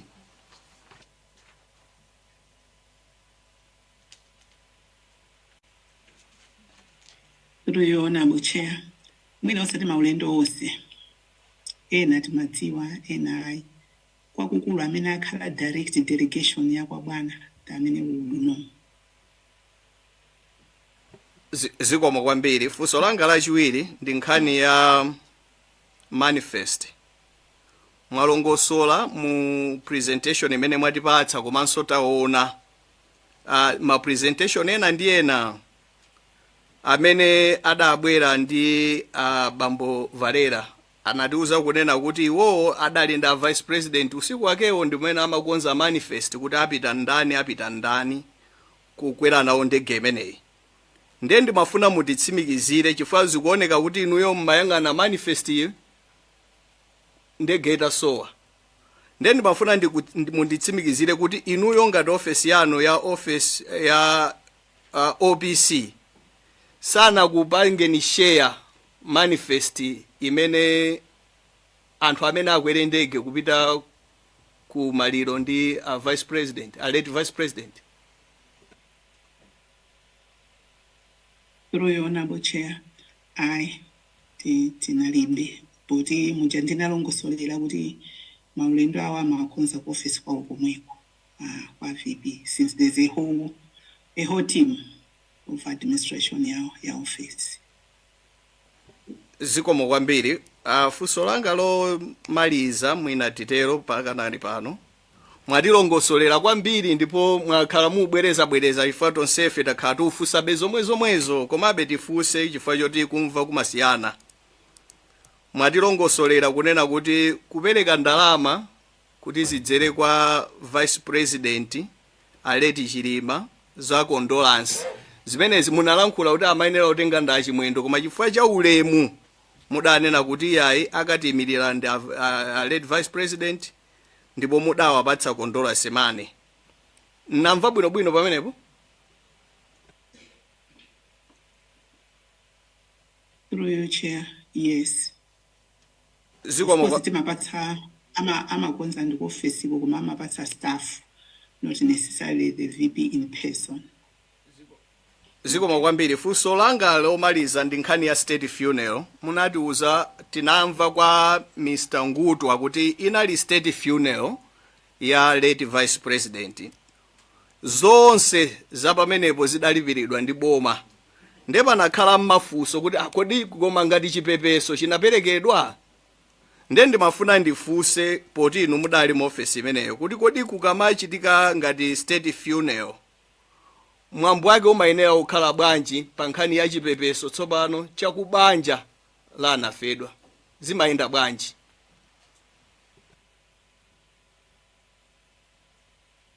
Mwina honorable chair, through you pativuta kuti zimayenda bwanji fana ngasi in the experience yoyamba mdziko idachitika tragedy imene koma mwina kuti padali committee I don't recall koma committee ndamene amakhala kuti maministers amagawana kopita komano kwinaku idali kuti boma sikuti lutenga 100% kumene kumakhala kuti kuchita kupita ndalama koma kwa VP chilichonse chinakhala kuti government is doing the expenses, and that's where even and when also would have this opportunity, all members of my alliance parties, they were all given, they submitted budgets and they were all given dramas go to my expenses for travel and food of their people. So that one is something which I needed to check again, but I don't recall. I didn't even handle it myself personally. Without my expense on say, that is true. Chabwino chair funso lomalizira lenileni ndi nkhani ya anatiuza madamu Mary Chilima atabwera kuti zitachitika zovutazi adapitirira kulandira chithandizo kuchokera ku boma, tikhonza kuti ma benefits ochokera ku boma. Inunso mwanenanso kunena kuti ma benefits iwo adapitirira mpaka tsiku limene boma licha limasintha kubwera boma lina. Ndimafuna ndifunse kuti kodi zimenezi nzam'malamulo kapena nza umunthu chabe?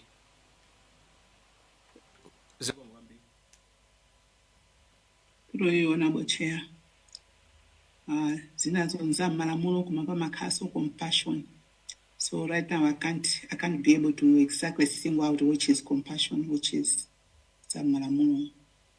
But we try to follow Malamulo, the President's Benefits and Salaries Act. Zikomo kwambiri chair. I think Muna Clerk of Cabinet should have explained because they are the ones who administer this. Thank you. Nkatabe North, and there's Mayan. Yeah, Chair, thank you for giving people in Nkatabe North to ask questions. Ndikuona kuti mafuso ambiri afusa nzanga koma ndili nawo mwina mafuso awiri oro atatu. Pa bullet number 26 mwalemba kuti within approximately 30 minutes the Airtel CEO contacted me to report that they had managed to pin one of the phone. Okay, and that phone showed it was around 12, it was live, around 12 to 12:30. And then the last bullet, mwalemba kuti, the last known signal was recorded at 3 p.m. Also under the reply tower. So, fuso langa ndila kuti, kodi munaesa kufufuza kuti phone imene inali andani pa anthu 9 acha.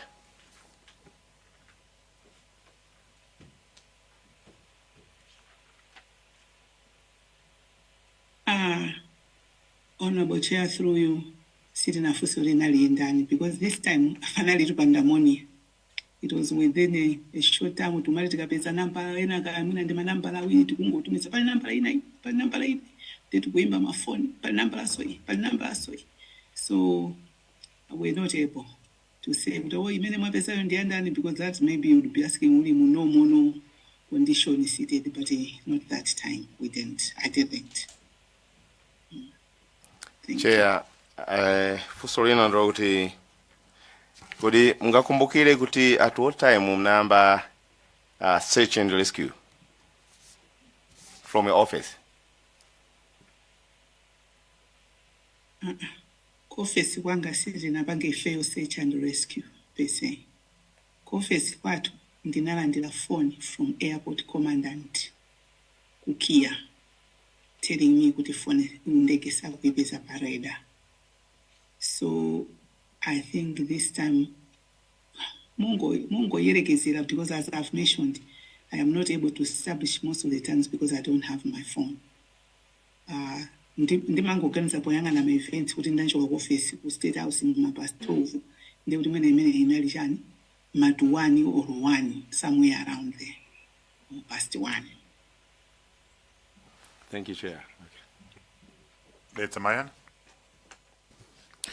Zikomo kwambiri Chair, ine mai Zamba ine ndine Saveo Kafafa phungu wa nyumba ya malamulo kuchokera ku Dedza Mayani constituency. Masoni Matinda auze mayo kuti ndine clinic officer ndiye ndamva kuti akudwala ndikufunirani kuchira kwa nsanga komanso kuti mwina interview yathuyi isakuonjezereni kudwala kumene mukudwala kale. Chair, ndimati atandunikirako pa zinthu zingapo makamaka ine ndikuyang'ana zinthu zokhudzana ndi protocol ndondomeko yakachitidwe ka zinthu. Neni mafuna mutandiuza, timadziwa kuti president ndi commander in chief koma inu munali civil servant wamkulu, ma principal secretary wonse amayankha kwa inu, ndipo mwina nthawi zina tinganene kuti mwina maunduna ambiri anali pasi pa inu munchiche wachongophweketsa mawu angawo.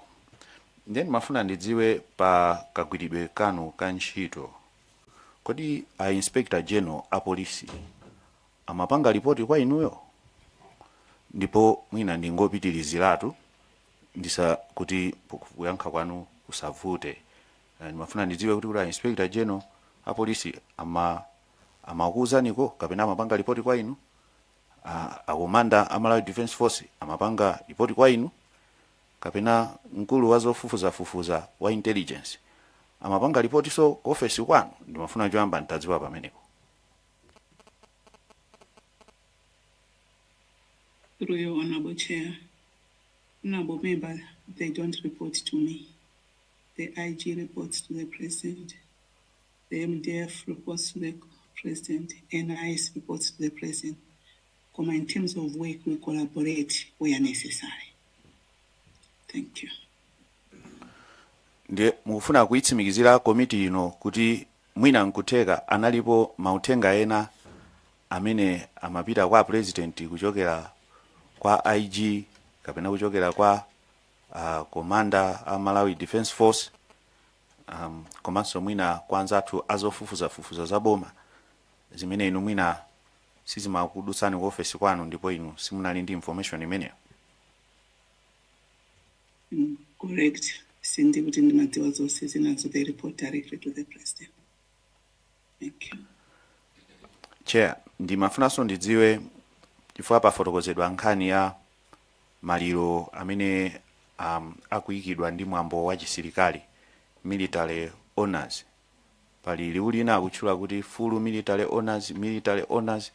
Ndeife ngati ma civilian inunso ndinu munalinso civilian ndipo ndinu civilian. Mwina kwina kwadzatunikira asilikali.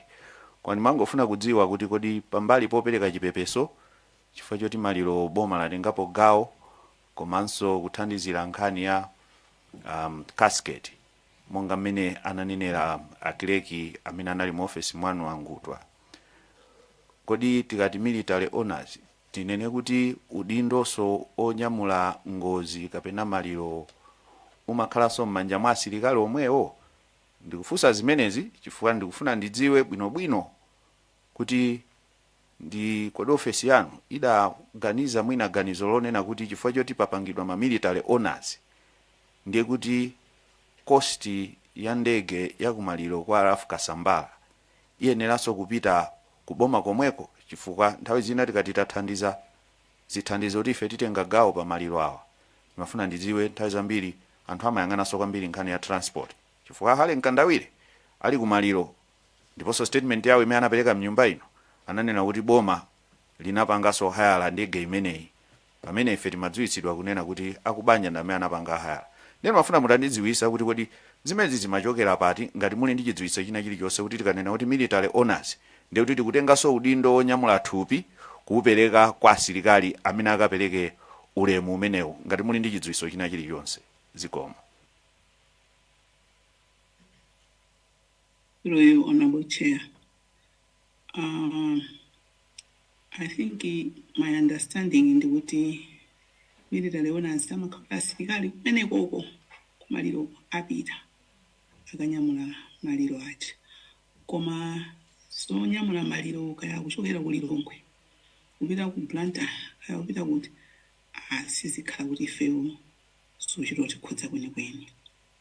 Mwina clerk of cabinet analongosola pamakauti wako clerk of cabinet iwa amachita contact the family kukhala with discussion program and where there are gaps and what we can assist, and the practice imakanta mbili contribution to the casket the condolence. That has been the practice while I've been there. Kumakuti tamanga stozina ndizina is also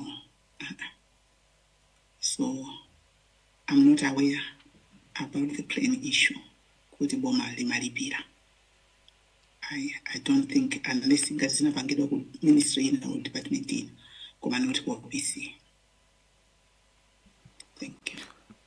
Koma mungangotsimikiza kuti kwakukulu ndiye kuti ndi chipepeso ndi magawo enawo ngati aku contribution ya casket. Zikomo kwambiri ndamvetsa pamenepo, koma ndimafuna ndipite ku funso lina limene ndimaganiza za report limene munanena kuti mabanja pa nthawi imene kumachitika kuti pali kufunika kopima matupi kuti aone mmene ngozi inachitikira kapena kuti mmene imfa inabwerera ija pa Chingereza amati autopsy. Mwanena kuti akubanja anasankha okha madokotala oti achite kafukufuku ameneyo. Ndinakumvetsesani bwino pamenepo? Kubanja kwa vice president they had indicated who they preferred would have the autopsy. It was my understanding that the person said Sangapange alone needs to have a team. Komano gawo la boma linali loti awalipira madokotala amenewa chifukwa chongoti poti Yes. zikukhuza office ya vice president ndi ngoziyo mmene inachitikira. Okay. Yes, we facilitated the payment. Zikomo kwambiri. Pa ukatswiri kapena luso la madokotala amenewa inuyo ngati boma kapena ma qualification awo anthu amene amagwira ntchito imeneyi inuyo munawunikirapo kuti anthu amenewa ndi akadaulodi kapena munalibepo chokamba? I think it was confirmed in the Magadauloni. Actually, this was mainly handled by the Minister of Health. Amabangandi, Minister of Health, unduna waza umoyo, stina alindi tu, I think zotimizi kaurinda akadaulu. Komaso nakasiya na zanena kuti akufuna ikhale timu, nde kukanga dipadaza unjezeka be, ena murabangile na ulimuti. Kutanthauza kuti titafuna ngati anthu amenewa ndakatswiridi inu mukunena kuti amene adakuthandizani kafukufuku ameneyo ndi kutsimikizira ndi aunduna wa zaumoyo poti salola madokotala ngakhale nanena inenso kuti ndine clinical officer opanda mapepala saloledwa kugwira ntchito. Nakumvetsetsani bwino pamenepo? Ndimvetsetsa ndithu.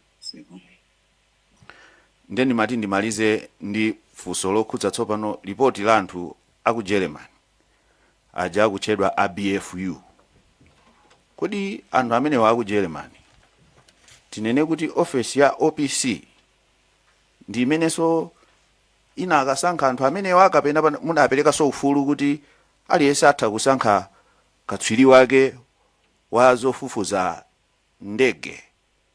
Ndikufunsa funso limeneli chifukwa ndikudziwa Malawi muno kulibe engineer amene iyeyo anapanga qualify malingana ndi ma international standards kuti iyeyo atha kuchita kafukufuku wa ndege, air crime or air crash investigation officially.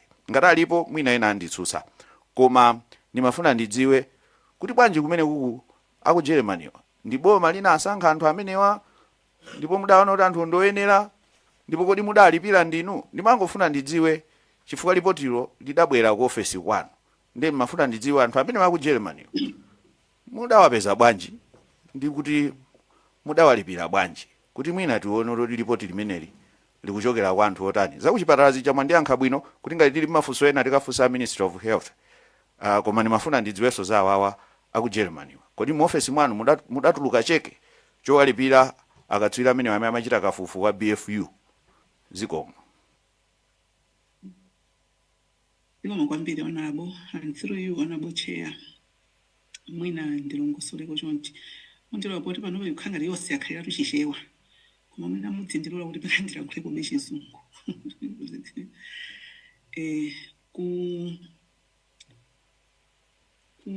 Tili ku Bingu Stadium kumene kuja kunalankhulidwa ndithu anthu kufuna independent investigation.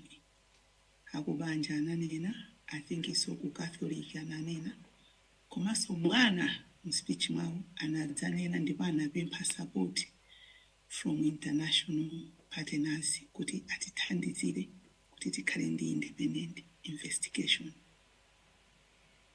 Siku limeneja I think linali Sunday.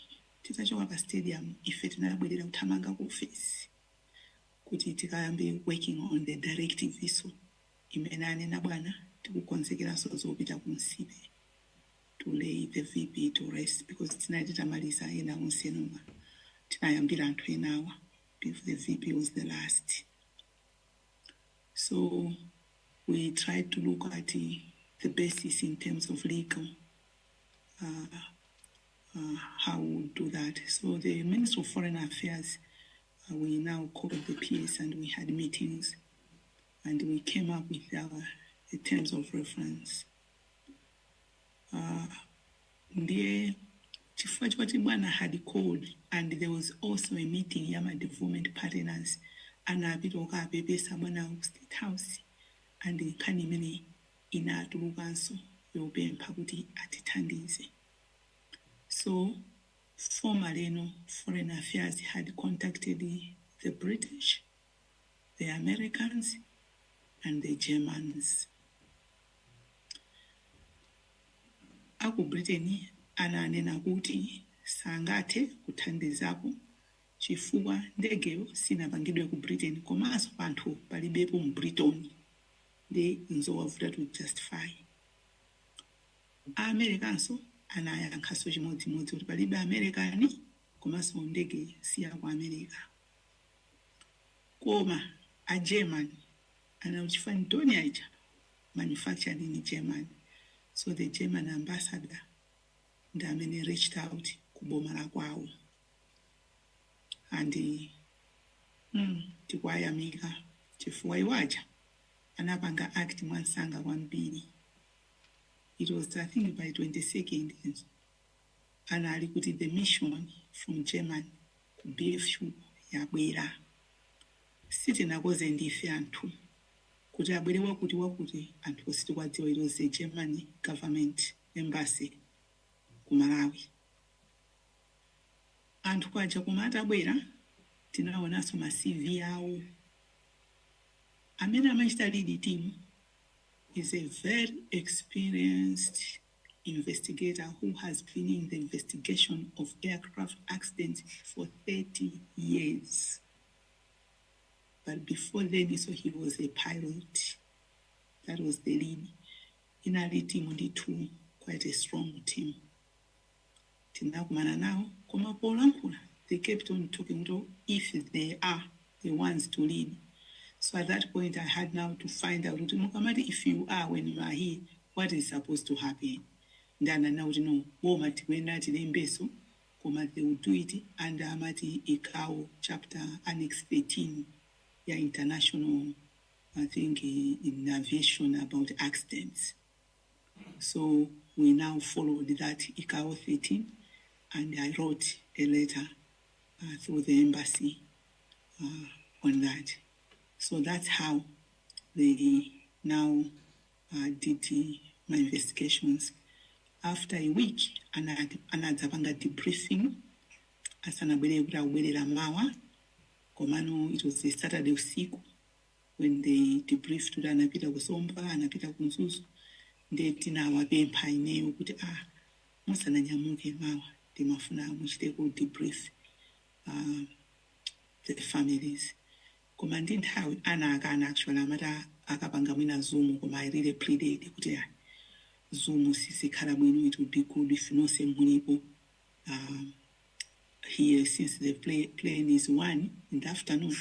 Tikukonzerani kuti akakupangireni check-in VIP in muliku. So we managed to reach out to the vice president's family. They and it, I think, a team of 5 or 6 people. I want exact number. On a Sunday morning, it was almost 2 hours discussion. They made presentations, what they were finding on ground and what they were doing. I think some bits and pieces so that I could take a lab to check GPS, all that. And they also had my slides in a lindi presentation. Fusa. Jota machokera ko PC straight to Matamango Pilauti airport. Then their second report, which was the interim report, the Chanangoiga website. What they had told me was good is into Zaozo Amazangoiga report website. Koma at when they were now expecting to have the final report, I also contacted the ambassador myself. I had the meeting with the German ambassador. I know that Pamela Molo, the Menem Mabangira, you only put it in PCC per website. I pleaded with her. Would you to help us in this country? Can we have the leader to come in person?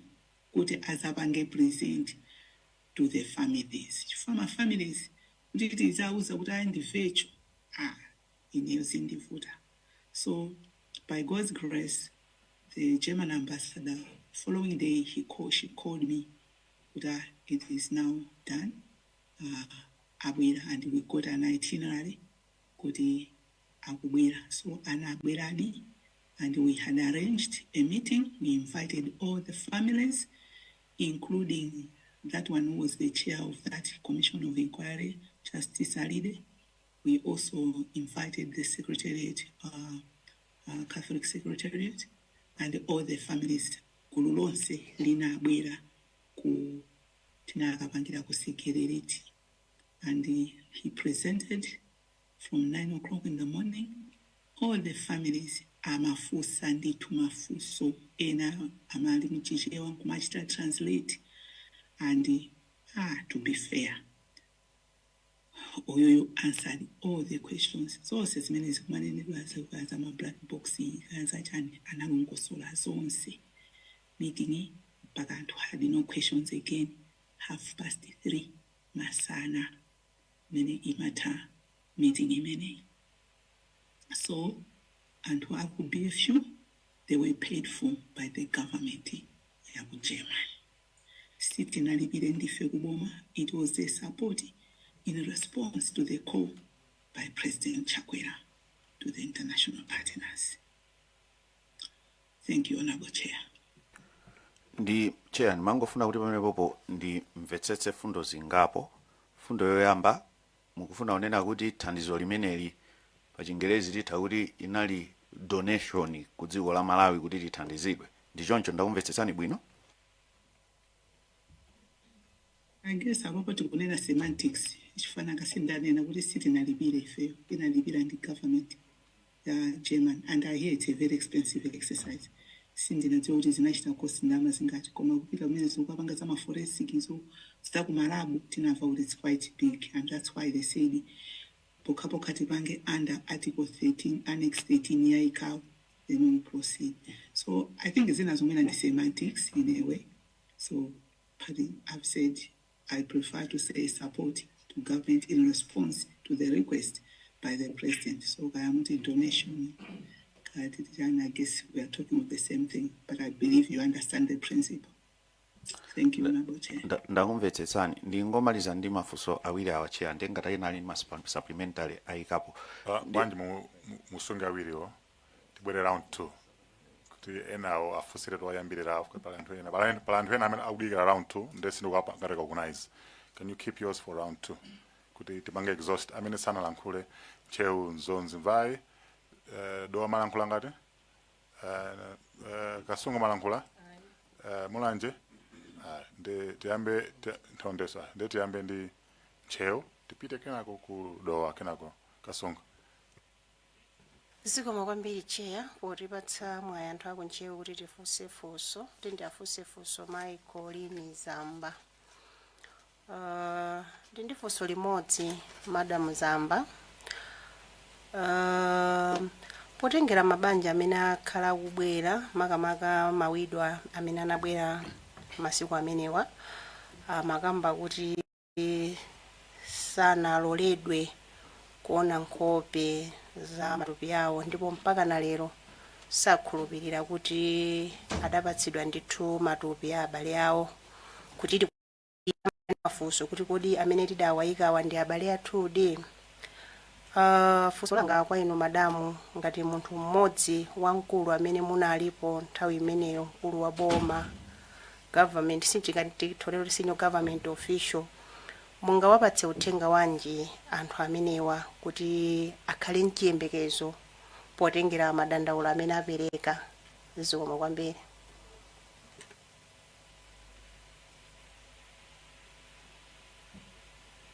Honorable Chair.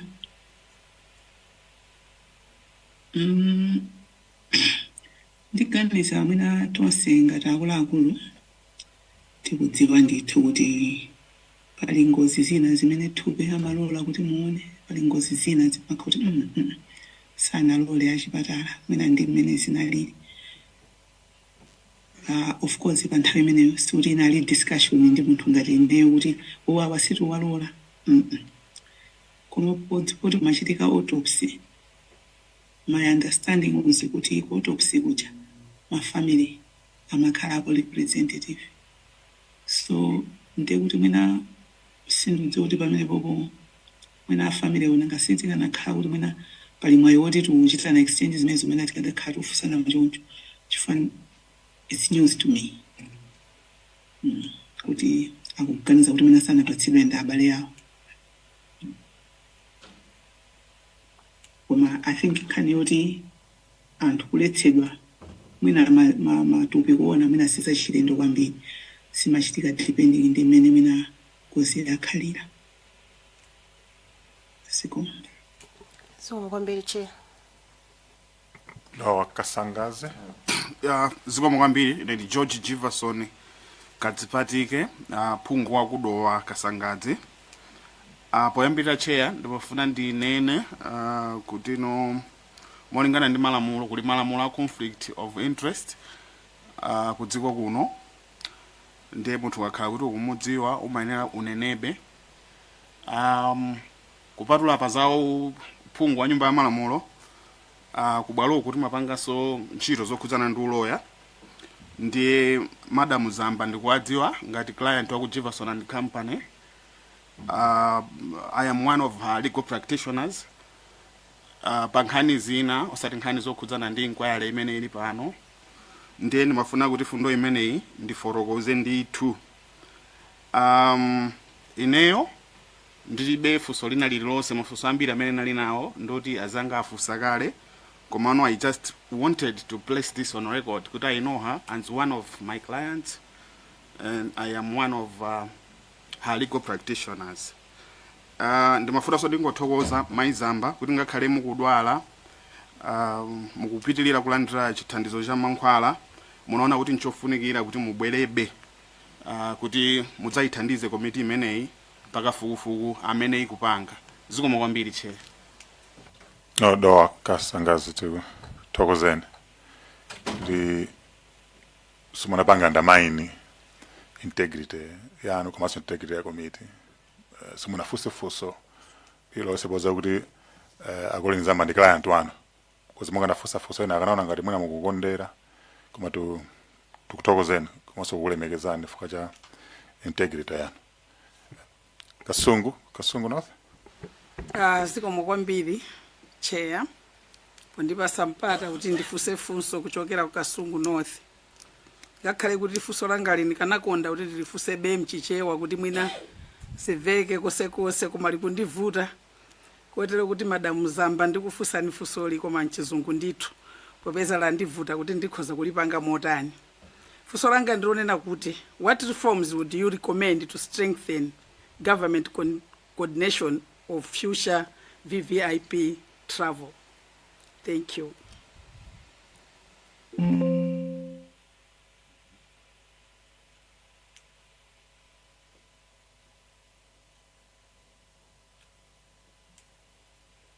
Thank you.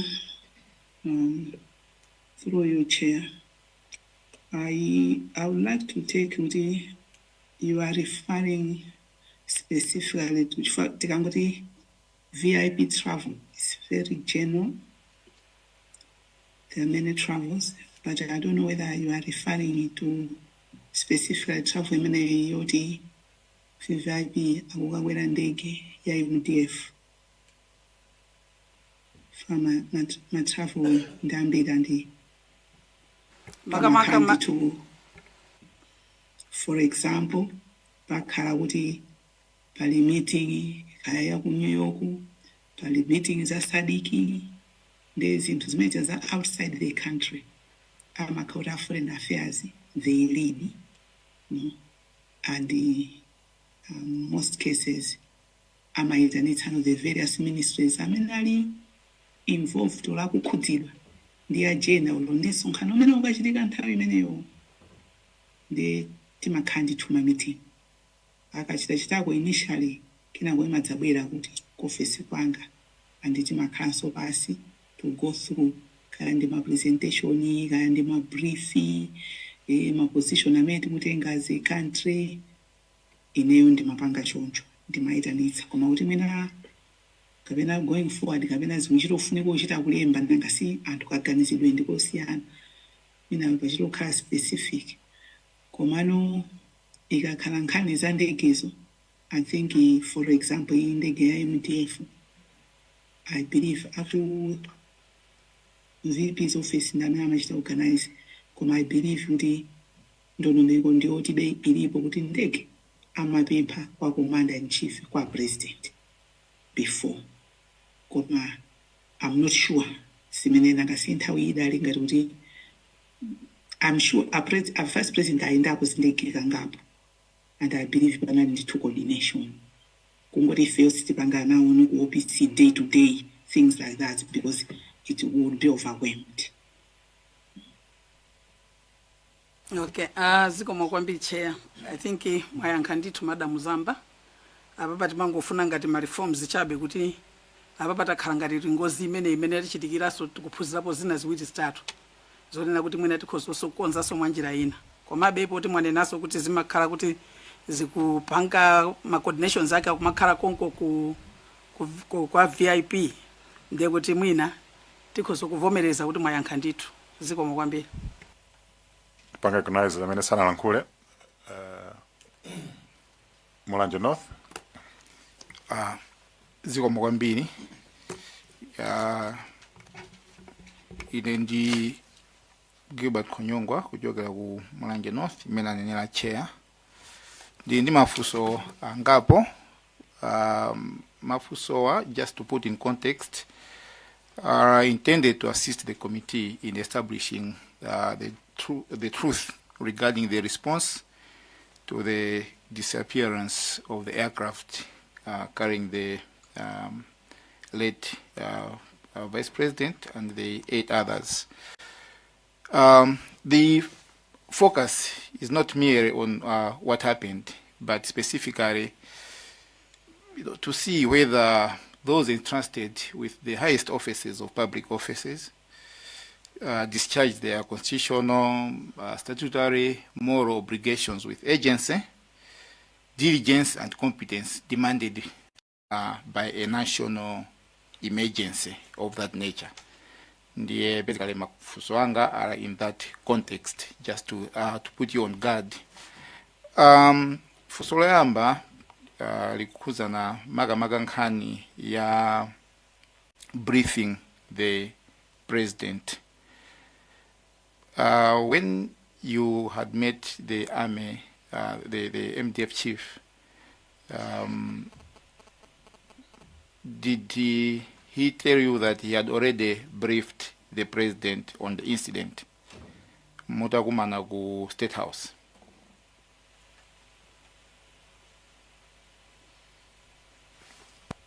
Oh, okay. I thought you were having all the questions. Through you, Honorable Chair. No, he didn't.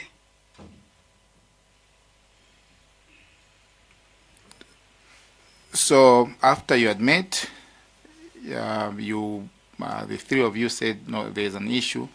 Let us proceed to brief the president. And you proceeded to brief the president. Did the president inform you, the three of you, that I have already been briefed on this incident?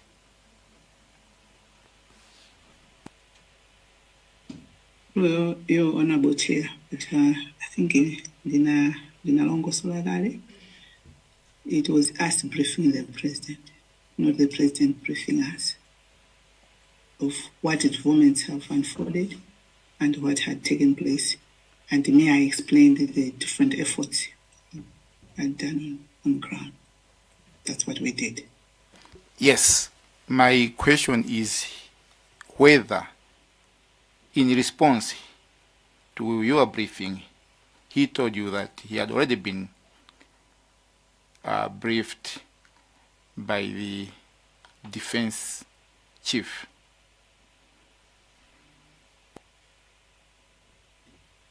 No, and I imagine he's not obligated to tell me at that moment. Thank you.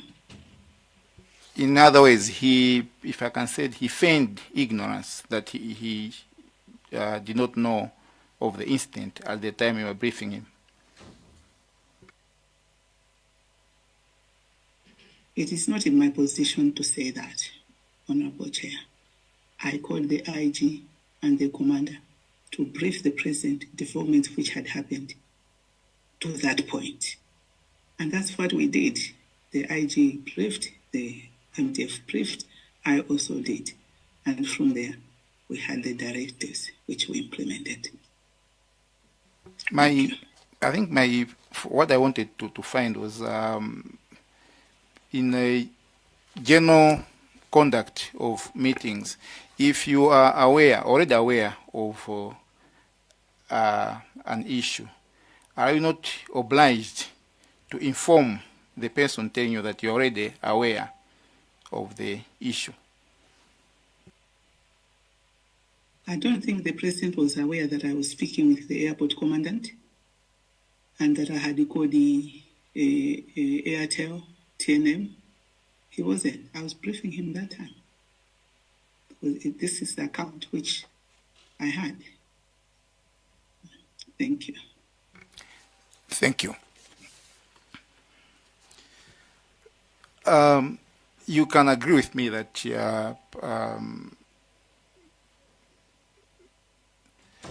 upon learning yourself, upon learning that the aircraft carrying the vice president had gone missing, you bore the primary responsibility for ensuring an immediate, coordinated, and effective whole of government emergency response.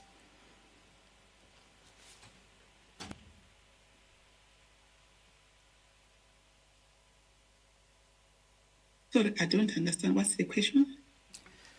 Do you accept, in your office, do you accept as the former SPC that upon learning that the aircraft carrying the vice president and others had gone missing, you bore the primary responsibility for ensuring an immediate, coordinated, and effective whole of government emergency response?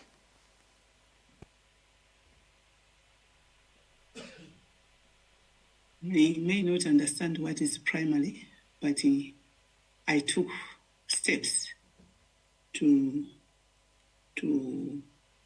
follow up when I got the call from the airport commandant, and also steps to invite the IG and the MDF commander to go and brief the president.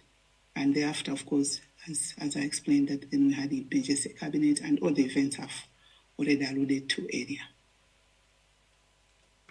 If I may focus, my focus is the primary, or rather just the responsibility to ensure an immediate, coordinated, and effective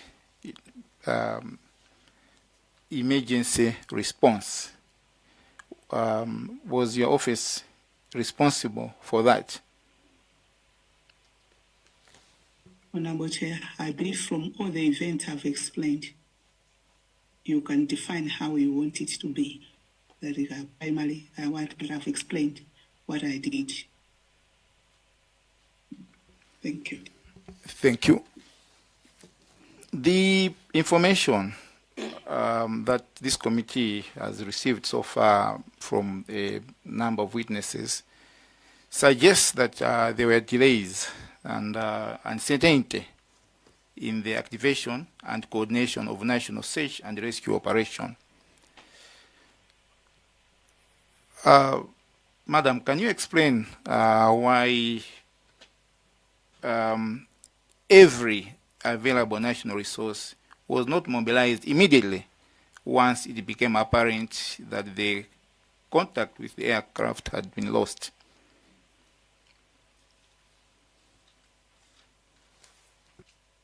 Honorable Chair, thank you. I don't think I understand to say why not every resource was mobilized. Because in the first place, to the best of my knowledge, we did everything possible. And for me, there was no delay. Because from the time I got a call from the airport commandant, which was around 1, and all the events which happened within that 1.5 hours.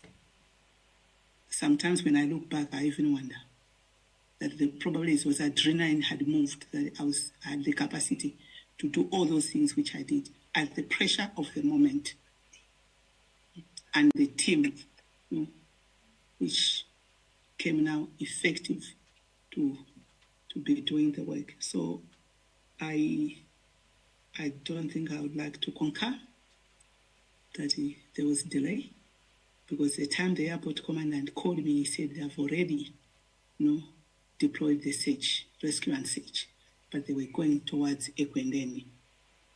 And actually, the entire civil service rose up for the nation. We just today we've been informed that on the first day of search, the personnel were using phone torches. They were totally ill-equipped. Would you qualify that as sufficient deploy of the national resources to the search? That is the view of somebody, Honorable Chair. But if you are using torch, because you are using what is available at that time to do the search. So I don't know the search in the bush, apart from the torches or what would be the best way.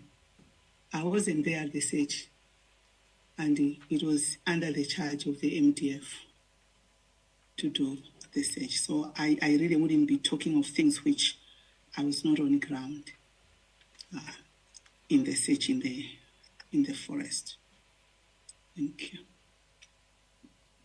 From what we got, again from a number of witnesses, is that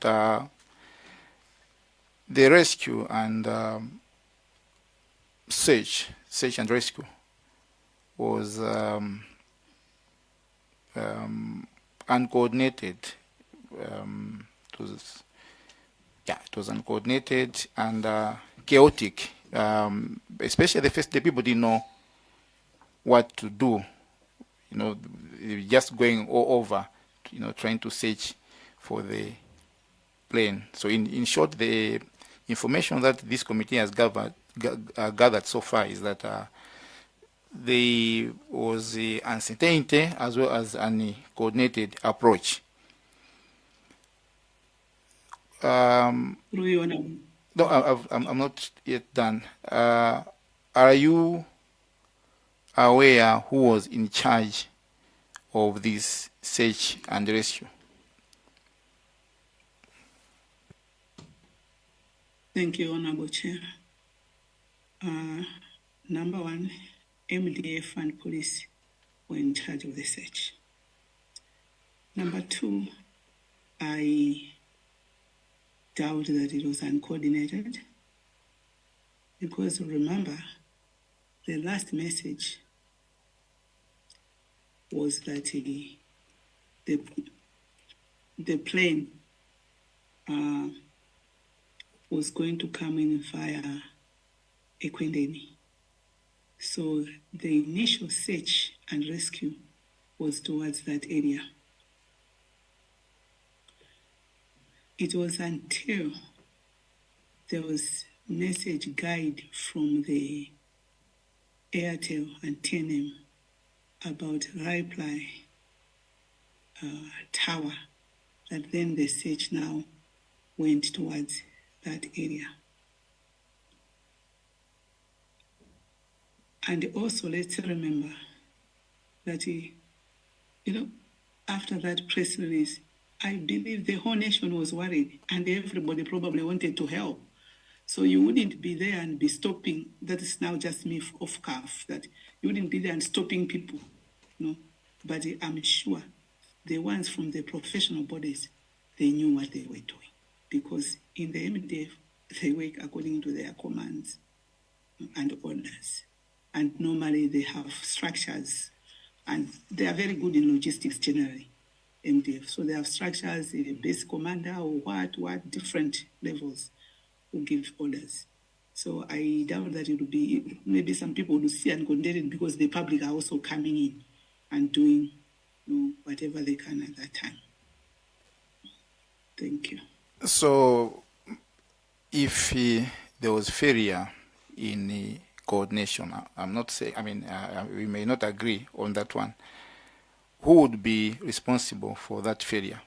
Is it your office, MDF, the police, or what institution would be attributed that failure? But failure in what? Because I don't understand. Failure in what? In carrying out a properly coordinated search and rescue. Through your Honorable Chair, I don't believe it's not coordinated, but the MDF and police were on the ground, as I have mentioned before. So I'm not in a position to answer that. Thank you. Looking back, when all is said and done, do you believe that the government discharged its duty of care to the Vice President and the eight other families, their families, and the people of Malawi with the agency, diligence, and the professionalism that such an unprecedented national emergency demanded? If you look back, do you think we did the best we could in the circumstances, looking at the magnitude of the incident in terms of the response? With the best of my knowledge, yes, we did. Thank you. That is all. Okay. Zomba Tonde hasn't asked any question, so once Zomba Tonde has finished engaging the witness, I'll ask members for the last round, maybe 1 or 2 maximum, but not more than that, because we've been here now 2 hours, close to 3 hours now, and the witness we have has health concerns. But let's also be direct on the next round, rather than validating issues. Let's ask the substantive questions. Ngwambiri chair mujana nene mujazina ngandi dumisana lindani kuimina antu aku Zomba Tonde. Chair zi chidabwine fodi mafusambiri nae nawo mulanje north ya Fusakale. Koma bendi mafuna ningo tsimikizira kuti mwanena kuti amatsogolera search and rescue ndi apolisi ndi ame kapena analingati amapanga ko chair in terms of the search.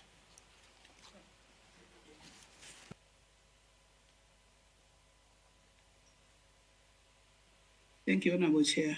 I think we can confirm with them who was leading between the two, but I would like to believe that the MDF was. But civil aviation also, remember. So they were. Okay. Thank you. Okay, ziko mwambiri. Mwina ndisa nabide kumafusanga wani mafuna ningo ekapo ka supplementary zimafusa nzanga kuti majitsanzo ngati former chief secretary to the president and cabinet muna mvapo kuti seji ja kutakwitima inaimitsidwa kapena simadziwa. MDF said they were still continuing the search because Timaruma made on Nava, but I think I called MDF and they said no, they are continuing the search. Ndimafusa kuti munamvapo kapena ndikoyamba kumva kwa ineyo. Ndanena kuti ndinamva Ruma, but I called MDF and they said no, they had not stopped, they were continuing with the search. Nde munanena kuti apolisi munanenaso kuti apolisi amatsogoleraso nawo kuseja kumeneko apolisi so munafusa nkukana. Ayi sinaimbire fona apolisi naimbira wa MDF oti tu pajatina ali tu munchipirikiti,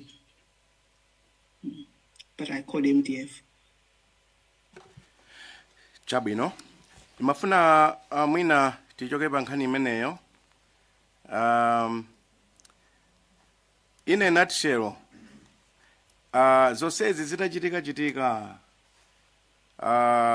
kumafika lero ngati office yanu amene mlali number 1 civil servant munapangako analysis ndikupanga submit report ya mmene zinthu zinayendera kwa president.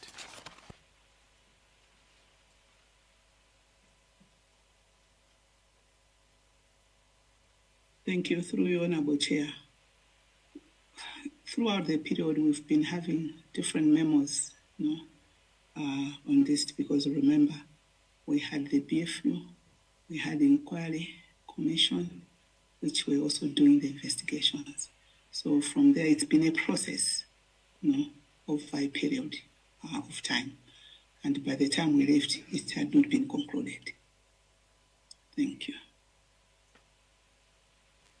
Okay, so steps were there leading towards the report. That's what you're confirming? Or who was leading the same development of that report? Or mina so out of interest, tingadziwa kuti zinali pati mmene mmachoka mu office nkhani ya report yoonikira ndondomeko yonse mmene inaendera pakana kumapeto kuti ngati dziko mwina tingadziwe kuti zinachitika bwanji kapena zinaenda bwanji kupatula malipoti a BFU ndi inquiry. Honorable Chair, through you, dziko maripoti amene osanachitikire tu mmalere, the BFU and the inquiry, it was the government tasking them to take place. So I don't think we would want to separate it as a BFU and the zina, the inquiry zina. When it inapanga zose on the fair running around, it is ziteke zichitike, so that it can my report over that. Chabwino, ndakumvani. Timaona ripoti ndiyambire ndikutsimikiza kuti anzathu a BFU wa mena nanena dedza mayani akuoneka kuti ndakatswiri zakafukufuku koma chifukwa cha mmene adapangira kafukufuku wa ku Malawi kuno analemba mu ripoti mwawo mwachisanzo ananena kuti sakutsimikiza koma mmene zikuonekera zikhoza kukhala kuti ngozi imeneyi mwina inachitika chifukwa cha lack of situational analysis komanso zikhoza kukhala kuti zinachitika chifukwa kuti ndege mauluka m'musi moti muli nkhungu rather weather. Then mfundo ina yachitatu imene anayipenekera ndionena kuti zikhozanso kukhala kuti ma pre-flight preparation zokonzekera ulendo kuti auluke mwina sizinachitike mokwanira kuti zinakapewa ngozi imeneyi. Kumapeto kwake ndikumene anadzalemba statement yotsindika kunena kuti chifukwa choti analibe information yokwanira pa page 20 ya report imeneyi, chifukwa analibe information yokwanira sanakwanitse kutsindika makamaka pa nkhani ya weather, chifukwa ngakhale mmene amatulutsa report imeneyi panalibe kuyerekezera ndi kapena akadaulo aliwonse kuyikapo ndemanga pa nkhani ya weather imene ngati dziko mwina kunjezera njira zina tipempha akadaulo ena kuti adzatitsimikizire nkhani ya weather kuti mwina ngati dziko tione ndi kupewa zinthu ngati zomwezi mtsogolo. Koma ndikukhulupirira kuti chalinso ngati chiphinjo choti ndikukhulupirira kuti ngakhale ino munakasangalala kuti report imene itatuluka moyerekeza kuti akadaulo saunika kuti nkhani za nyengo zinali bwanji. Koma kumene ndikupita nkonena kuti pambuyo pakutulutsa report imeneyi ndikumbukira sindizowa ngati munapita nawo kuma president opuma Dr. Lazarus Chakwera nthawi ina anapita ku Germany kumenenso kumapezeka amene amalemba report imeneyi, ndipo ngati ndikumbukira bwino atola nkhani akumeneko anafunsa kuti bungwe la kuno ku Germany linapita kukachita kafukufuku ku Malawi ndipo anakupatsani report, chifukwa chani simukutulutsa? Ndipo president athu anthawi imeneyo ananena kuti ituluka, ndipo patapita kanthawi report jadi inatuluka ndimene timayionayi. Ndimene ndimafuna ngobweretsabe nkhawa zina zimene Amalawi amakhala nazo kuti inu ngati chief secretary kuchedwa kwakutuluka report imene ija mwina munakuona bwanji, ndikukhulupirira kuti mwina kulali kuwunikiranso bwino kuti aone. Koma nkhawa yanga ilipo kuti munafotokoza kuti akatswiri amene wa ku Germanywa akagwira ntchito yawo amayika pa makina pa kompyuta awo pa website kuti anthu adzitha kuona, koma inu munakwanitsa kuwapempha kuti achoke mmene amapangira njira zawo aganizire mafamilies aku Malawi kuno mwina adzapange kayi brief asanapange mmene amapangira zinthu zawo. Ndiye chitsimikizo chonena kuti mwina osati ineyo koma kuti mwina kungwatsikimikizira Malawi kuti mmene munapangira influence kuti asayike pa makina a internet sizingathekenso kuti mwina munapangitsa influence zolemba mu report mu, ngakhale ineyo pandekha ndinawo chikhulupiriro potengeranso kuti mwina weza panalibe. Ndifunse kayi funso limeneyo. Thank you. Through your Chair. Mwina tingo ndikonze pamene pakuti mwina simbanatsatike bwino. Ndimanena kuti akayika iwo pa website imathera kumwepo. Koma tinapempha kuti kuonjezera koyika pa website ipo ife adzatipangenso present in person. So sikuti tinaletsa kuti asapange zimene amapanga, but it was in addition kupempha kuti adzatani adzachitenso present in person kuti padzakhale mwayi anthu otha kuwafunsa mafunso. Nkhani yakuchedwa kwa kutuluka kwa ripoti imene a president akanakuchedwa ku Germany mundine manga. Ku Germany sinnapite nawo, koma nkhani yoti ripoti inachedwa kuti inalitatuluka ripoti sinalitatuluka. Debriefing yoyambirira inachitika ya mission. Mmene inatuluka ya interim inatuluka pa website sinabwere kuti yabwera kwa ife ayi. Mmene imadzakhaso kuti iyi anangopereka notice report yawo ikhalede in 30 days tsopano. Ndi pamene timapempha apa kuti ikamakhalede can they also come to present in person. Koma zoti report yokuti inachedwa iyayi. Period ananena aso poyambirira kuti imatha kutenga chaka still working because they have to do malab tests. The process by interim anatumiza ya interim anaika so pa website tose tinangoionera pa website interim report yatuluka.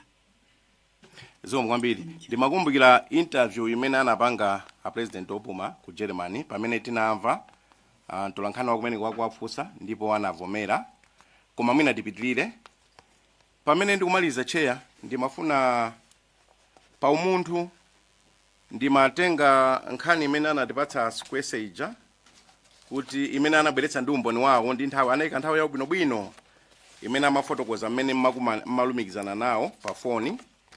Ndi pa nthawi ya 12 minutes past 7 tsiku limeneli ndimene anatitsimikizira kuti past 12 ndimene anatitsimikizira kuti angonditawa koma ndinazo mmutu kuti anatitsimikizira kuti ndi pamene munaza kambirana nkhani yonena kuti ndege yabwerera ku Mzuzu. Ndi pamene kuti mukambirana za vuto limene lagwa la kuti muwapepese pa imene inali 3 hours itapitilira chinyamukire ndege pa Lilongwe, koma ulendo wa ochoka ndege pa Lilongwe kukafika ku Mzuzu ndi about 50 minutes kapena 45 minutes. Kubwerera ndi kuti zithamangira mwina 1.5 hours even atakhala kuti abwerera ngati sakumana ndi chovuta china. Ndiye ndimafuna ngofunsa kuti kuchokera 9 koloko kudzafika 10 koloko ndi kudzafika 11 koloko imene anakhala kuti ngakhala kubwerera amene okhala atafika ndi kudzafika 12 koloko ndikupita 12 koloko ija inu nkumakambirana nkhani yoti abwerera ndi amene anali mkulu wa mu office mwawo. Simuona ngati chimene chipoti mwatitsimikiza kuti a president makambirana nawo zinthu zosiyanasiyana pa phone sinakhala chifukwa chokwanira kuti tsina kuti a president kuti ayambe kupanga machawi kuti mwina search and rescue heavy search and rescue ikhale kuti yachitidwa msanga. Sinzo ngati mandimvetse potengera nthawi.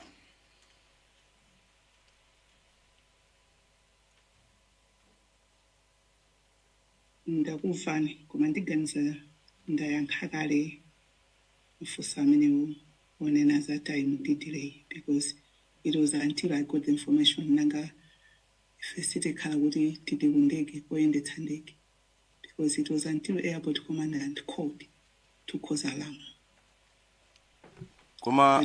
Madam, former SPC, with due respect, Bebani,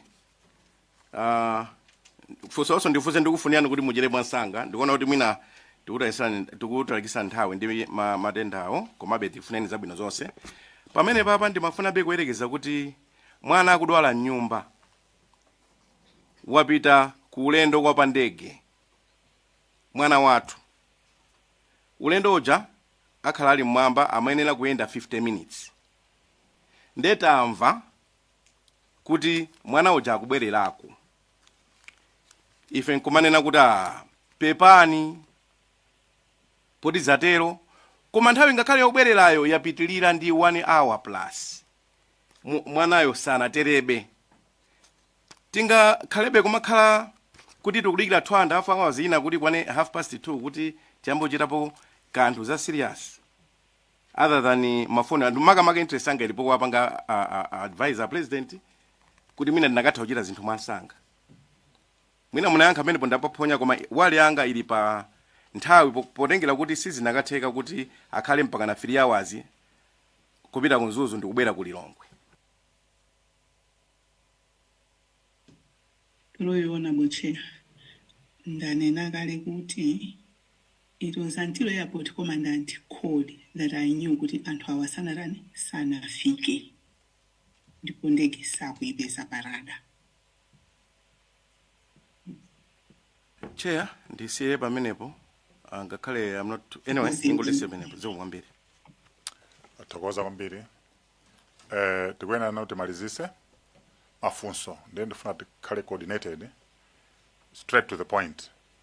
Isa tubise nkagadiwa zambiri afotokoza maximum imene ningalole ikhale 2 kuti ate kuyankha nthawi imodzi. Ndiye ngati mwapanga engenji mafunso nthawi yomwe. Ngati zingakhale bwino 1 question, koma ngati simukuyenera kufunsa musafuse chifukwa kuti mufuna mufuse kuti anzano akufunsa mafunso. Amene ali ndi pertinent question amene ndimpange recognize zikhala bwino. Tiyambe ndi Mwanza Central. Zikomo kwambiri chair. Poti ukamba za ma date pa 10 June tsiku limene pana inachitika ngozi. Mene makakumana ndi a president mwanena kuti 2:30 around 2:30 kuti mukaauze,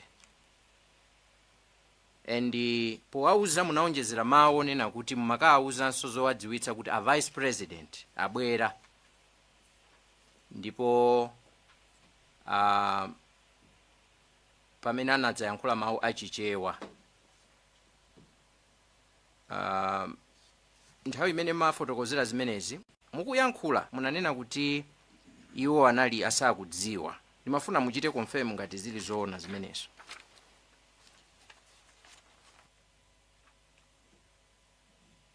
Loyo chair, ndikonze kuti kulankhulana ndi kwa president kwa kuti a vice president abwera kunali kumma wako.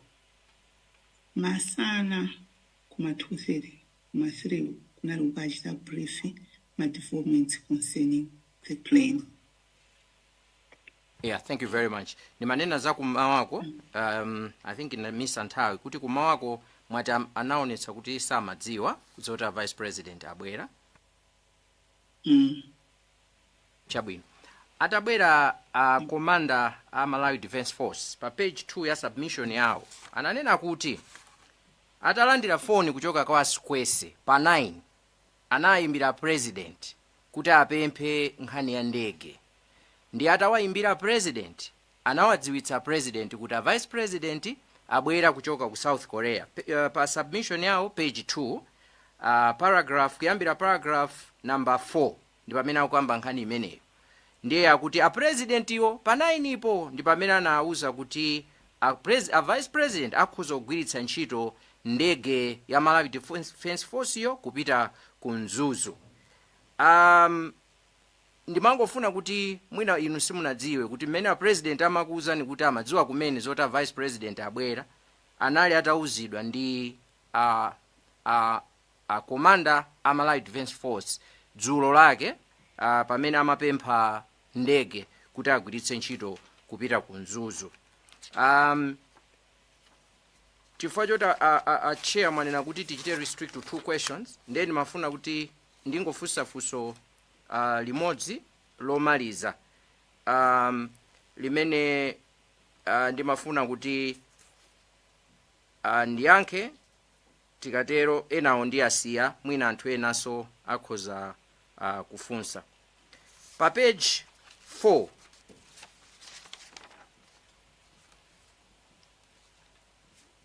pa page 4 ya meeting imene inachitika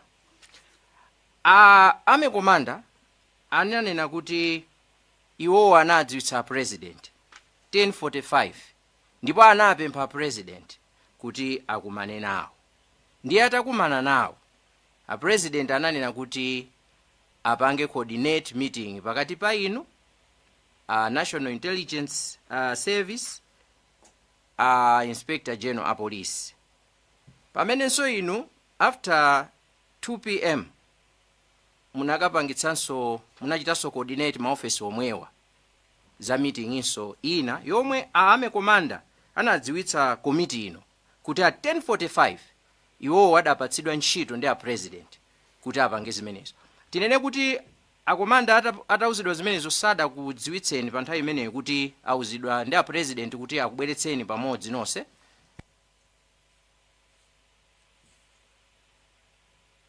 Thank you. Through you, Honorable Chair.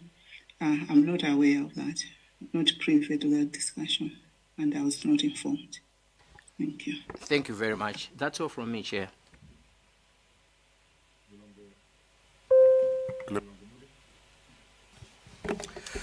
Zikomo kwambiri Chair. Poti tili limited ku nthawi ndimafuna ndingofunsa nkhani ya maripoti kwa president. Pali anthu angapo amene amalankhulana ndi a president ukapatsa maripoti. Pali a chief of staff wa ku State House iko, pali a Defense Force Commander amalankhula straight ndi a president. Paliso ngati inu office yanu imene idalipo ya chief secretary mmalankhulanaso ndi a president. Kodi zimatheka kudziwa kuti awa anakanena zakuti kwa president awa kapena kuti mmapanga share notes mukamapereka maripoti amenewa kapena wina amapita maripoti yake wina sopita maripoti yake wina sopita maripoti yake kufikira kuonera kuti simungadziwe kuti koda chief of staff awauza kuti chani a president. Maripoti amenewa mmapanga share kunena kuti magawana kapena aliyense amapita maripoti yake. Zikomo kwambiri Chair. Thank you, Honorable Chair.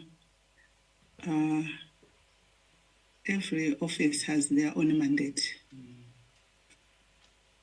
So when you have your own mandate, you are going to the president, you go to report on your mandate.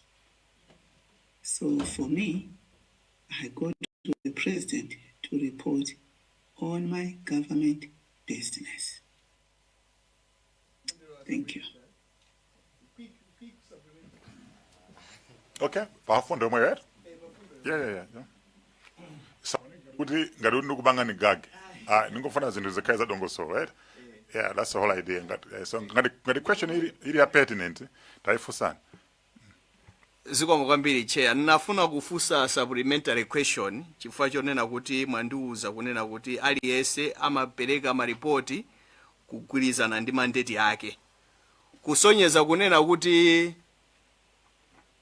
Defense Force Commander akhoza wauza president kuti ayi vice president aja abwerako afuna ndege winanso mwina chief of staff so nkunenanso a vice president abwerako inuyonso mupitanso nkukauza kuti a vice president aja abwerako nde kuti mwina zikhoza mayenda ngati choncho.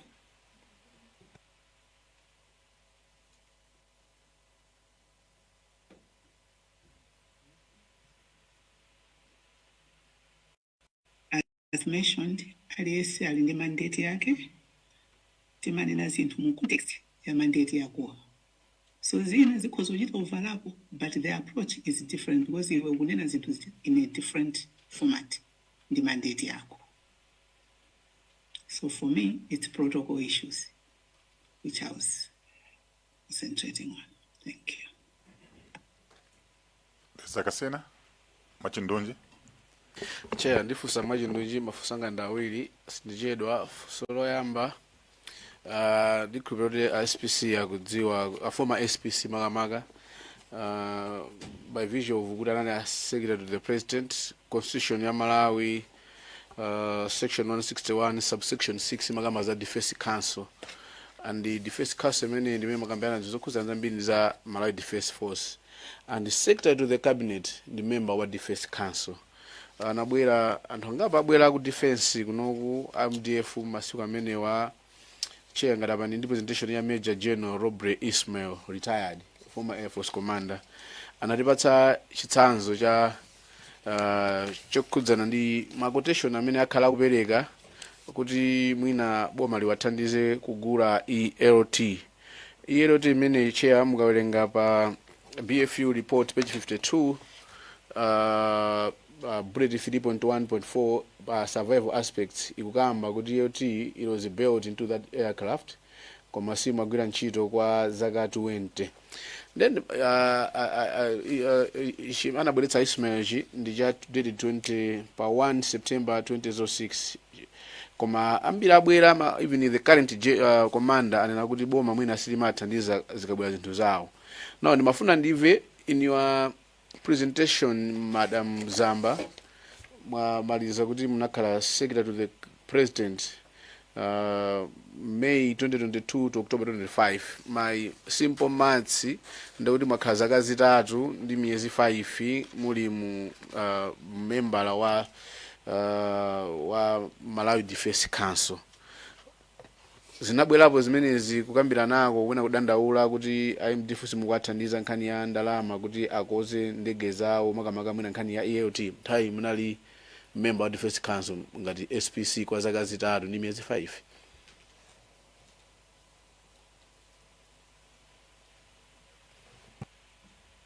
Thank you, through you, Honorable Chair.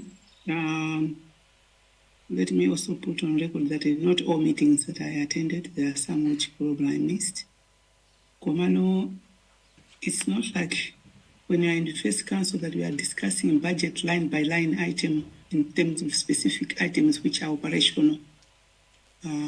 No, because that is part of their submission of budget which they will submit to Treasury.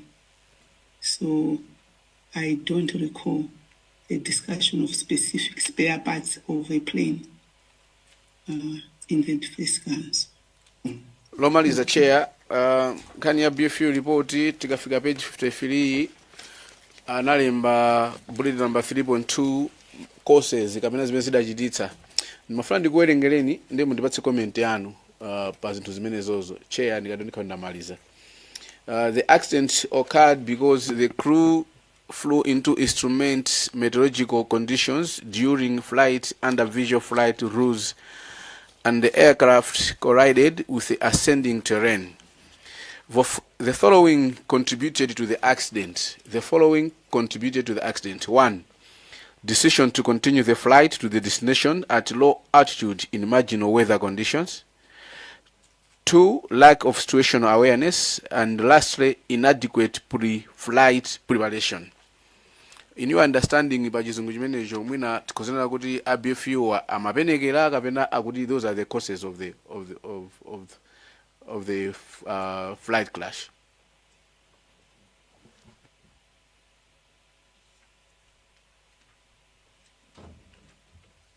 Thank you, Honorable Chair. These are experts in the accident investigation. So from their tests in the labs, and this is what they came up with. So I honestly wouldn't be questioning that, because all of them are pilot and fly crew decisions. And we also know that we've been told that the pilot was a very experienced pilot. So these are also experienced people. Actually, I think there was also one lady in the team who was a pilot currently, and the lead was also pilot and an investigator. So I don't think I would be in a position to question, because we wanted them to do an independent investigation and advise, and that's the advice they came up with. Thank you so much, Chair. Tikatero ndamaliza kudetsa kasina. Nkatabe North Kenakodetsa Mayani, in that order. Yeah, that was the Chair. My question comes to Panabwera Akubanja manena kuti during the briefing anafusa kuti chifukwa chani ndege inkakwera mwamba ndikusika, in other point in time imapanga spinning. Those you say kuti an experienced investigator, and saying their answer was kuti nauso sakuziwa. Secondly, anafusaso kuti information where do you get information, the source of the information, akuti they were a person from the government ndamene ankapasa directive chifuka zose zimene analemba zinali in assumption. Were you there during the time of briefing of the family?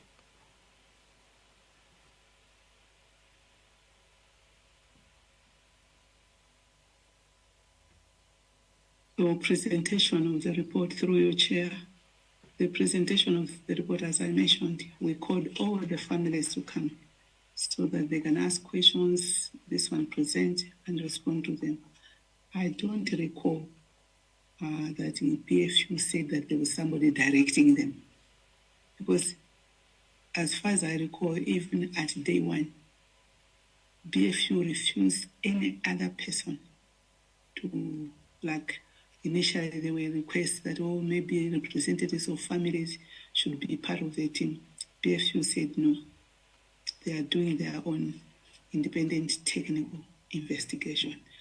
So to say that BFU will say somebody in government directed them, I really doubt that. Because when they went there, the only people they were working with also were the MDF, Zamba base commandant, the Air Force commandant, which is Major General Ishmael. So I don't think there would be somebody in government to direct them that you do this, say this now. That one, it's not true. Not possible.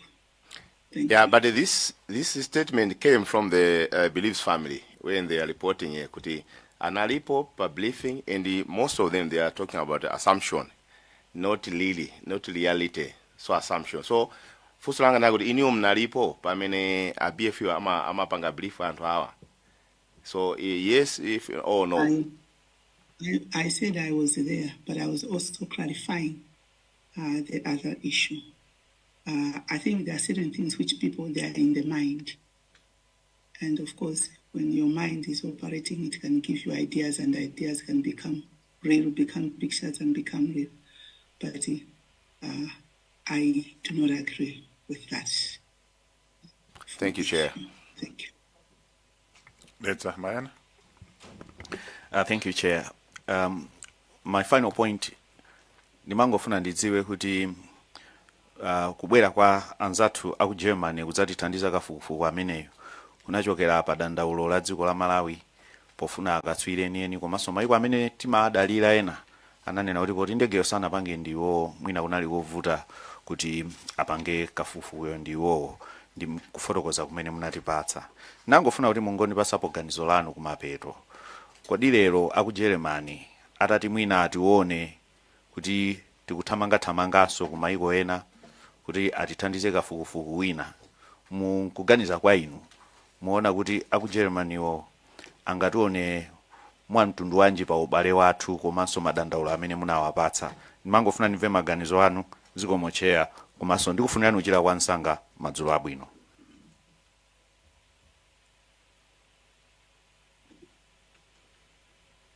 Thank you, through you, Chair.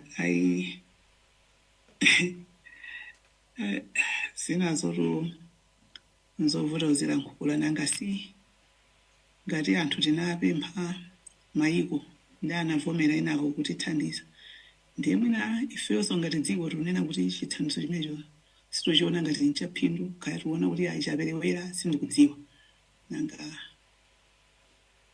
kuti mwina pali kusintha kwa maganizo koma I don't know ngati enaso wangavomere mwina I don't know. Yeah, because if you're enough, and the only one I mean, I should respond for my development partners meeting, and I'm the only one I mean, I should respond positively in my Germans. But for us, we felt no foreign affairs. Ask also the British and the Americans, being Donna Gorakuru, but they all said no, because now some guidelines are how they get involved. So. Mwina sindutiwa mene mwene namura mwina takafuna so wina. I'm not really sure because that is dependent on it. And where now? And your wishes. Mulanje. Ziko mochea. Fusolanga ndira una accountability. I'm not sure kuti mchijewa yake ndi yani kweni. I think Balibe again for Chizungu. Madam, should this committee conclude or make a finding that delays, poor coordination, negligence, or abdication of duty materially compromised the emergency response, who do you think should be held accountable in your view?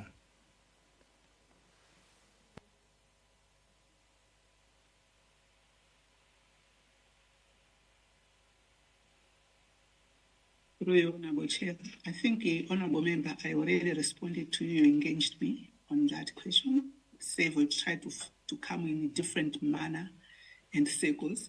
I have already responded that I don't think there were delays because for me, we performed to the best of our ability. The whole civil service rose to the occasion and the nation rose to that occasion. And from the time I got a message that is missing on the radar.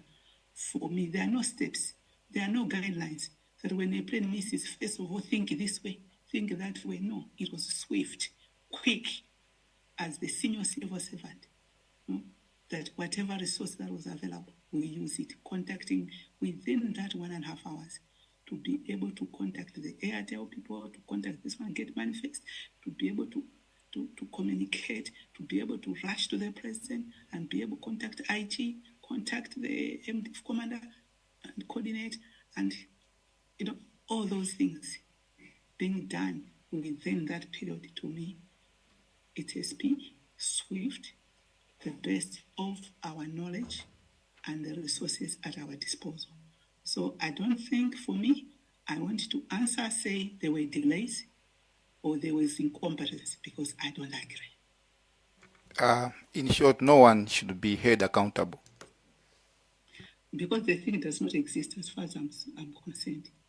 So I cannot make a decision for you, for the whole inquiry, because you are saying your committee, they want to decide this way. Now that cannot be my decision. It is your decision. But for me, I can account what I know and what I was responsible, and the best that the civil service performed in the pressure of the moment, a situation, a tragedy which befell the nation. Nothing of that sort has ever happened in Malawi in history.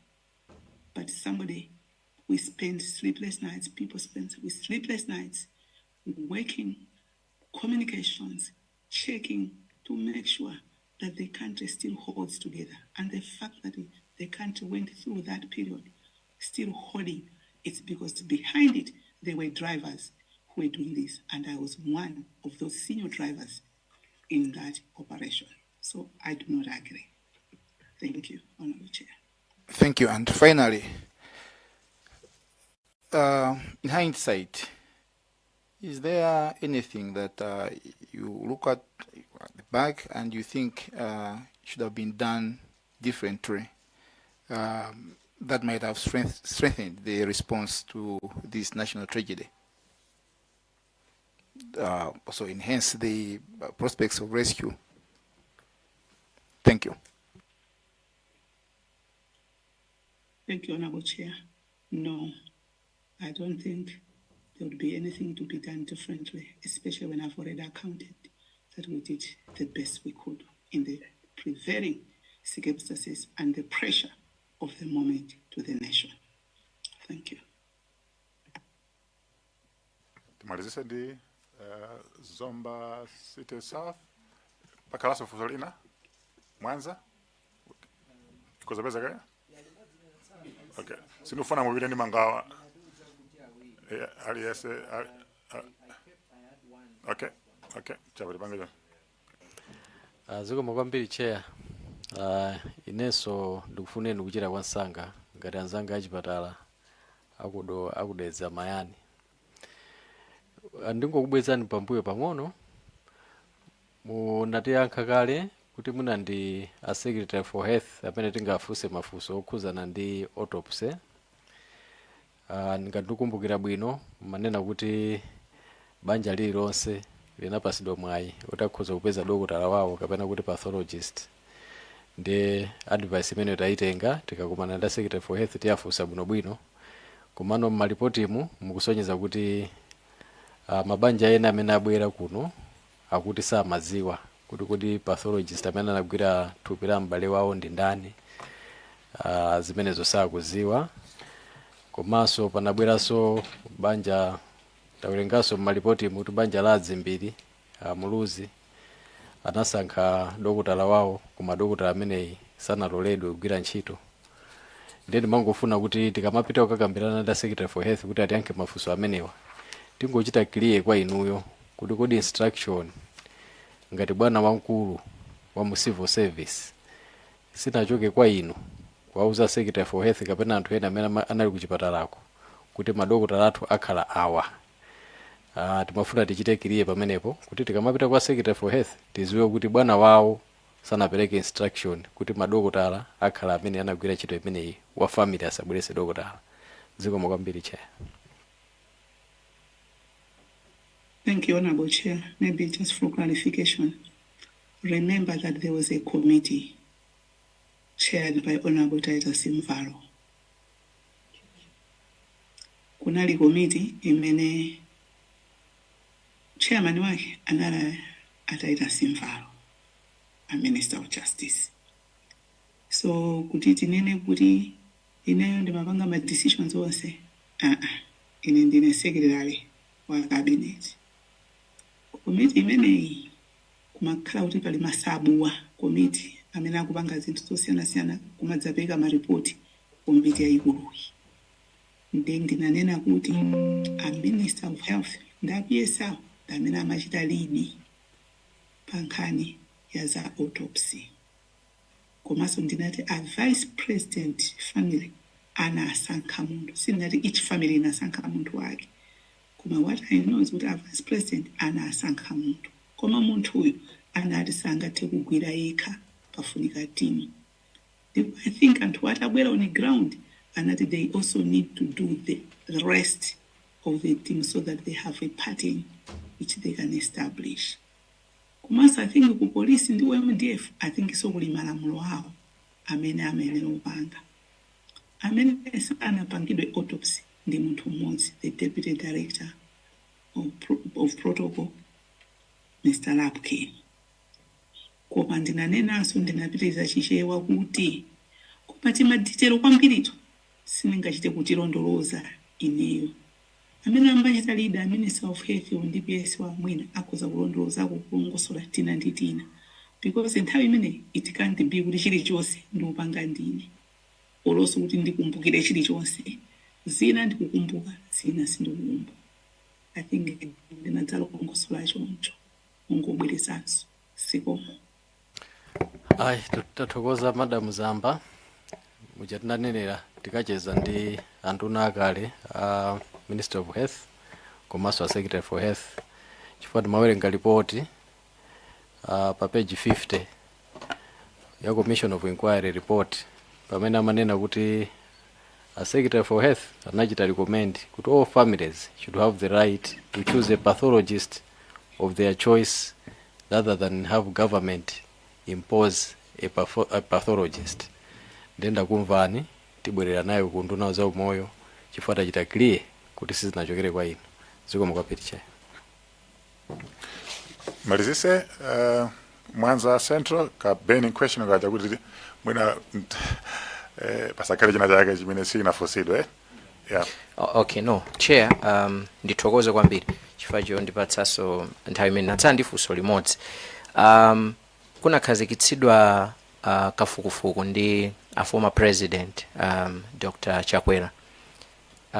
Ndimangofuna ndingofunsa kuti ma members am kafukufuku ameneyo alipo member aliyense amene mudakumana naye asanayambe kafukufukuyo kuti mudakumana naye nkucheza naye asanayambe kafukufuku.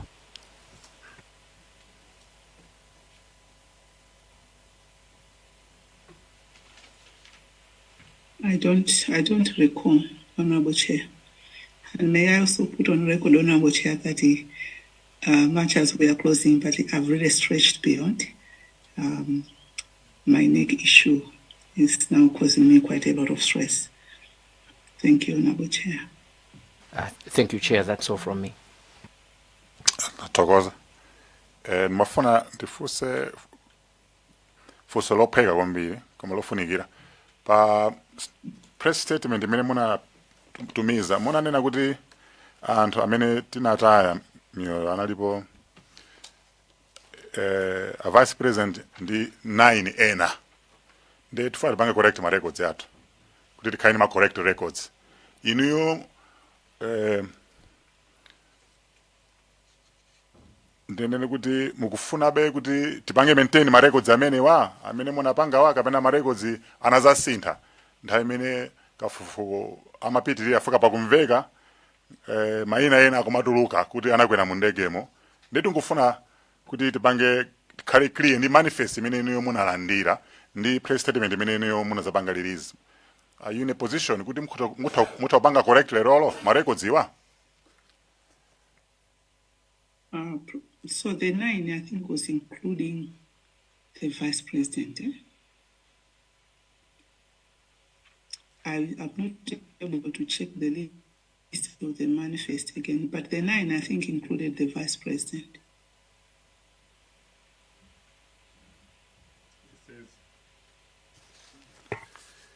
Carrying the vice president, Right Honorable Dr. Saulos, Chilima, and 9 others. Pamene maripoti ena tikamawerenga ngati commission amanena kuti including amanena kuti the vice president and 8 others. So it's very important panopa kuti pamene tikupangana ngenji tikhala vereke kapena panali opportunity ina imene munazapanga correct record mtsogolo. Probably that's a human error because it was that time when it was so tense and we were just getting calling around asking information. So I think probably was 8 others, while the 9th meant the vice president included. Probably it was a typo. Thank you. No, so makambi zithandizira kuti mareko zathu maripoti athu izakere correct. Tikamazapanga state ma victims tikhabai tupanga verify. Koma ndikuthokozeni kuti muna inafe almost 3.5 hours tacheza nanu ndikutarenika ntengo kuti mwalimba in that state punu pana tamalizana nanu. It's been a long period, even kumpira timamenya 90 minutes koma inafika extra time tacheza nanu tikuthokozeni kwambiri makamakaso kuti parliament yakhala ikuyesesa icheze nanu koma pazifuka zina samakwanisa koma cases zina koma ifeyo a ad hoc committee zatheka so virtually ndizotheka kuti pamagina zimatheka so kupanga interview tikuthokozeni kwambiri cooperation yanu kufikira lero mwina sindikudziwa muli ndi mawu omalizira ngati. Honorable Chair, mawanga ndokuti ndikuthokozeni. As I said at the start, for accommodating me, allowing me to speak virtually, and also accommodating the schedule of medicals for me. And also to take opportunity kuti ndingothokoza abe vano chifukwa zitachitika izi Malawi rose to the occasion, and the team I had in the civil service worked very hard and able that mpaka mambo ose unachitika, and then start these reports, and also even through cabinet office started working on some of the things like the act, the President's Benefits Act. This revealed the gaps that we need to work on it. So just to take opportunity to thank all those, because now aliyense akuvelera now ndithokoze zikwambiri pepani kuti apa pasonanena kuti kanthawi katalikira ndikumva thulo mwanga, koma zikwambiri for accommodating me. Thank you. No, ndathokoza ife tingokufunirani muchire mwansanga. Chizungu chake amati get well soon. Komanso kwanu Thank you. Komanso kwanu mthengo mudala kanjoka. Tufuna mudzabwere tsiku lina. Akamaliza kuti thandiza watibwera ndithu. Zeko kwambiri. Zeko. Thank you. Muthanditu kubanga logofo awande matero azokambena zathu.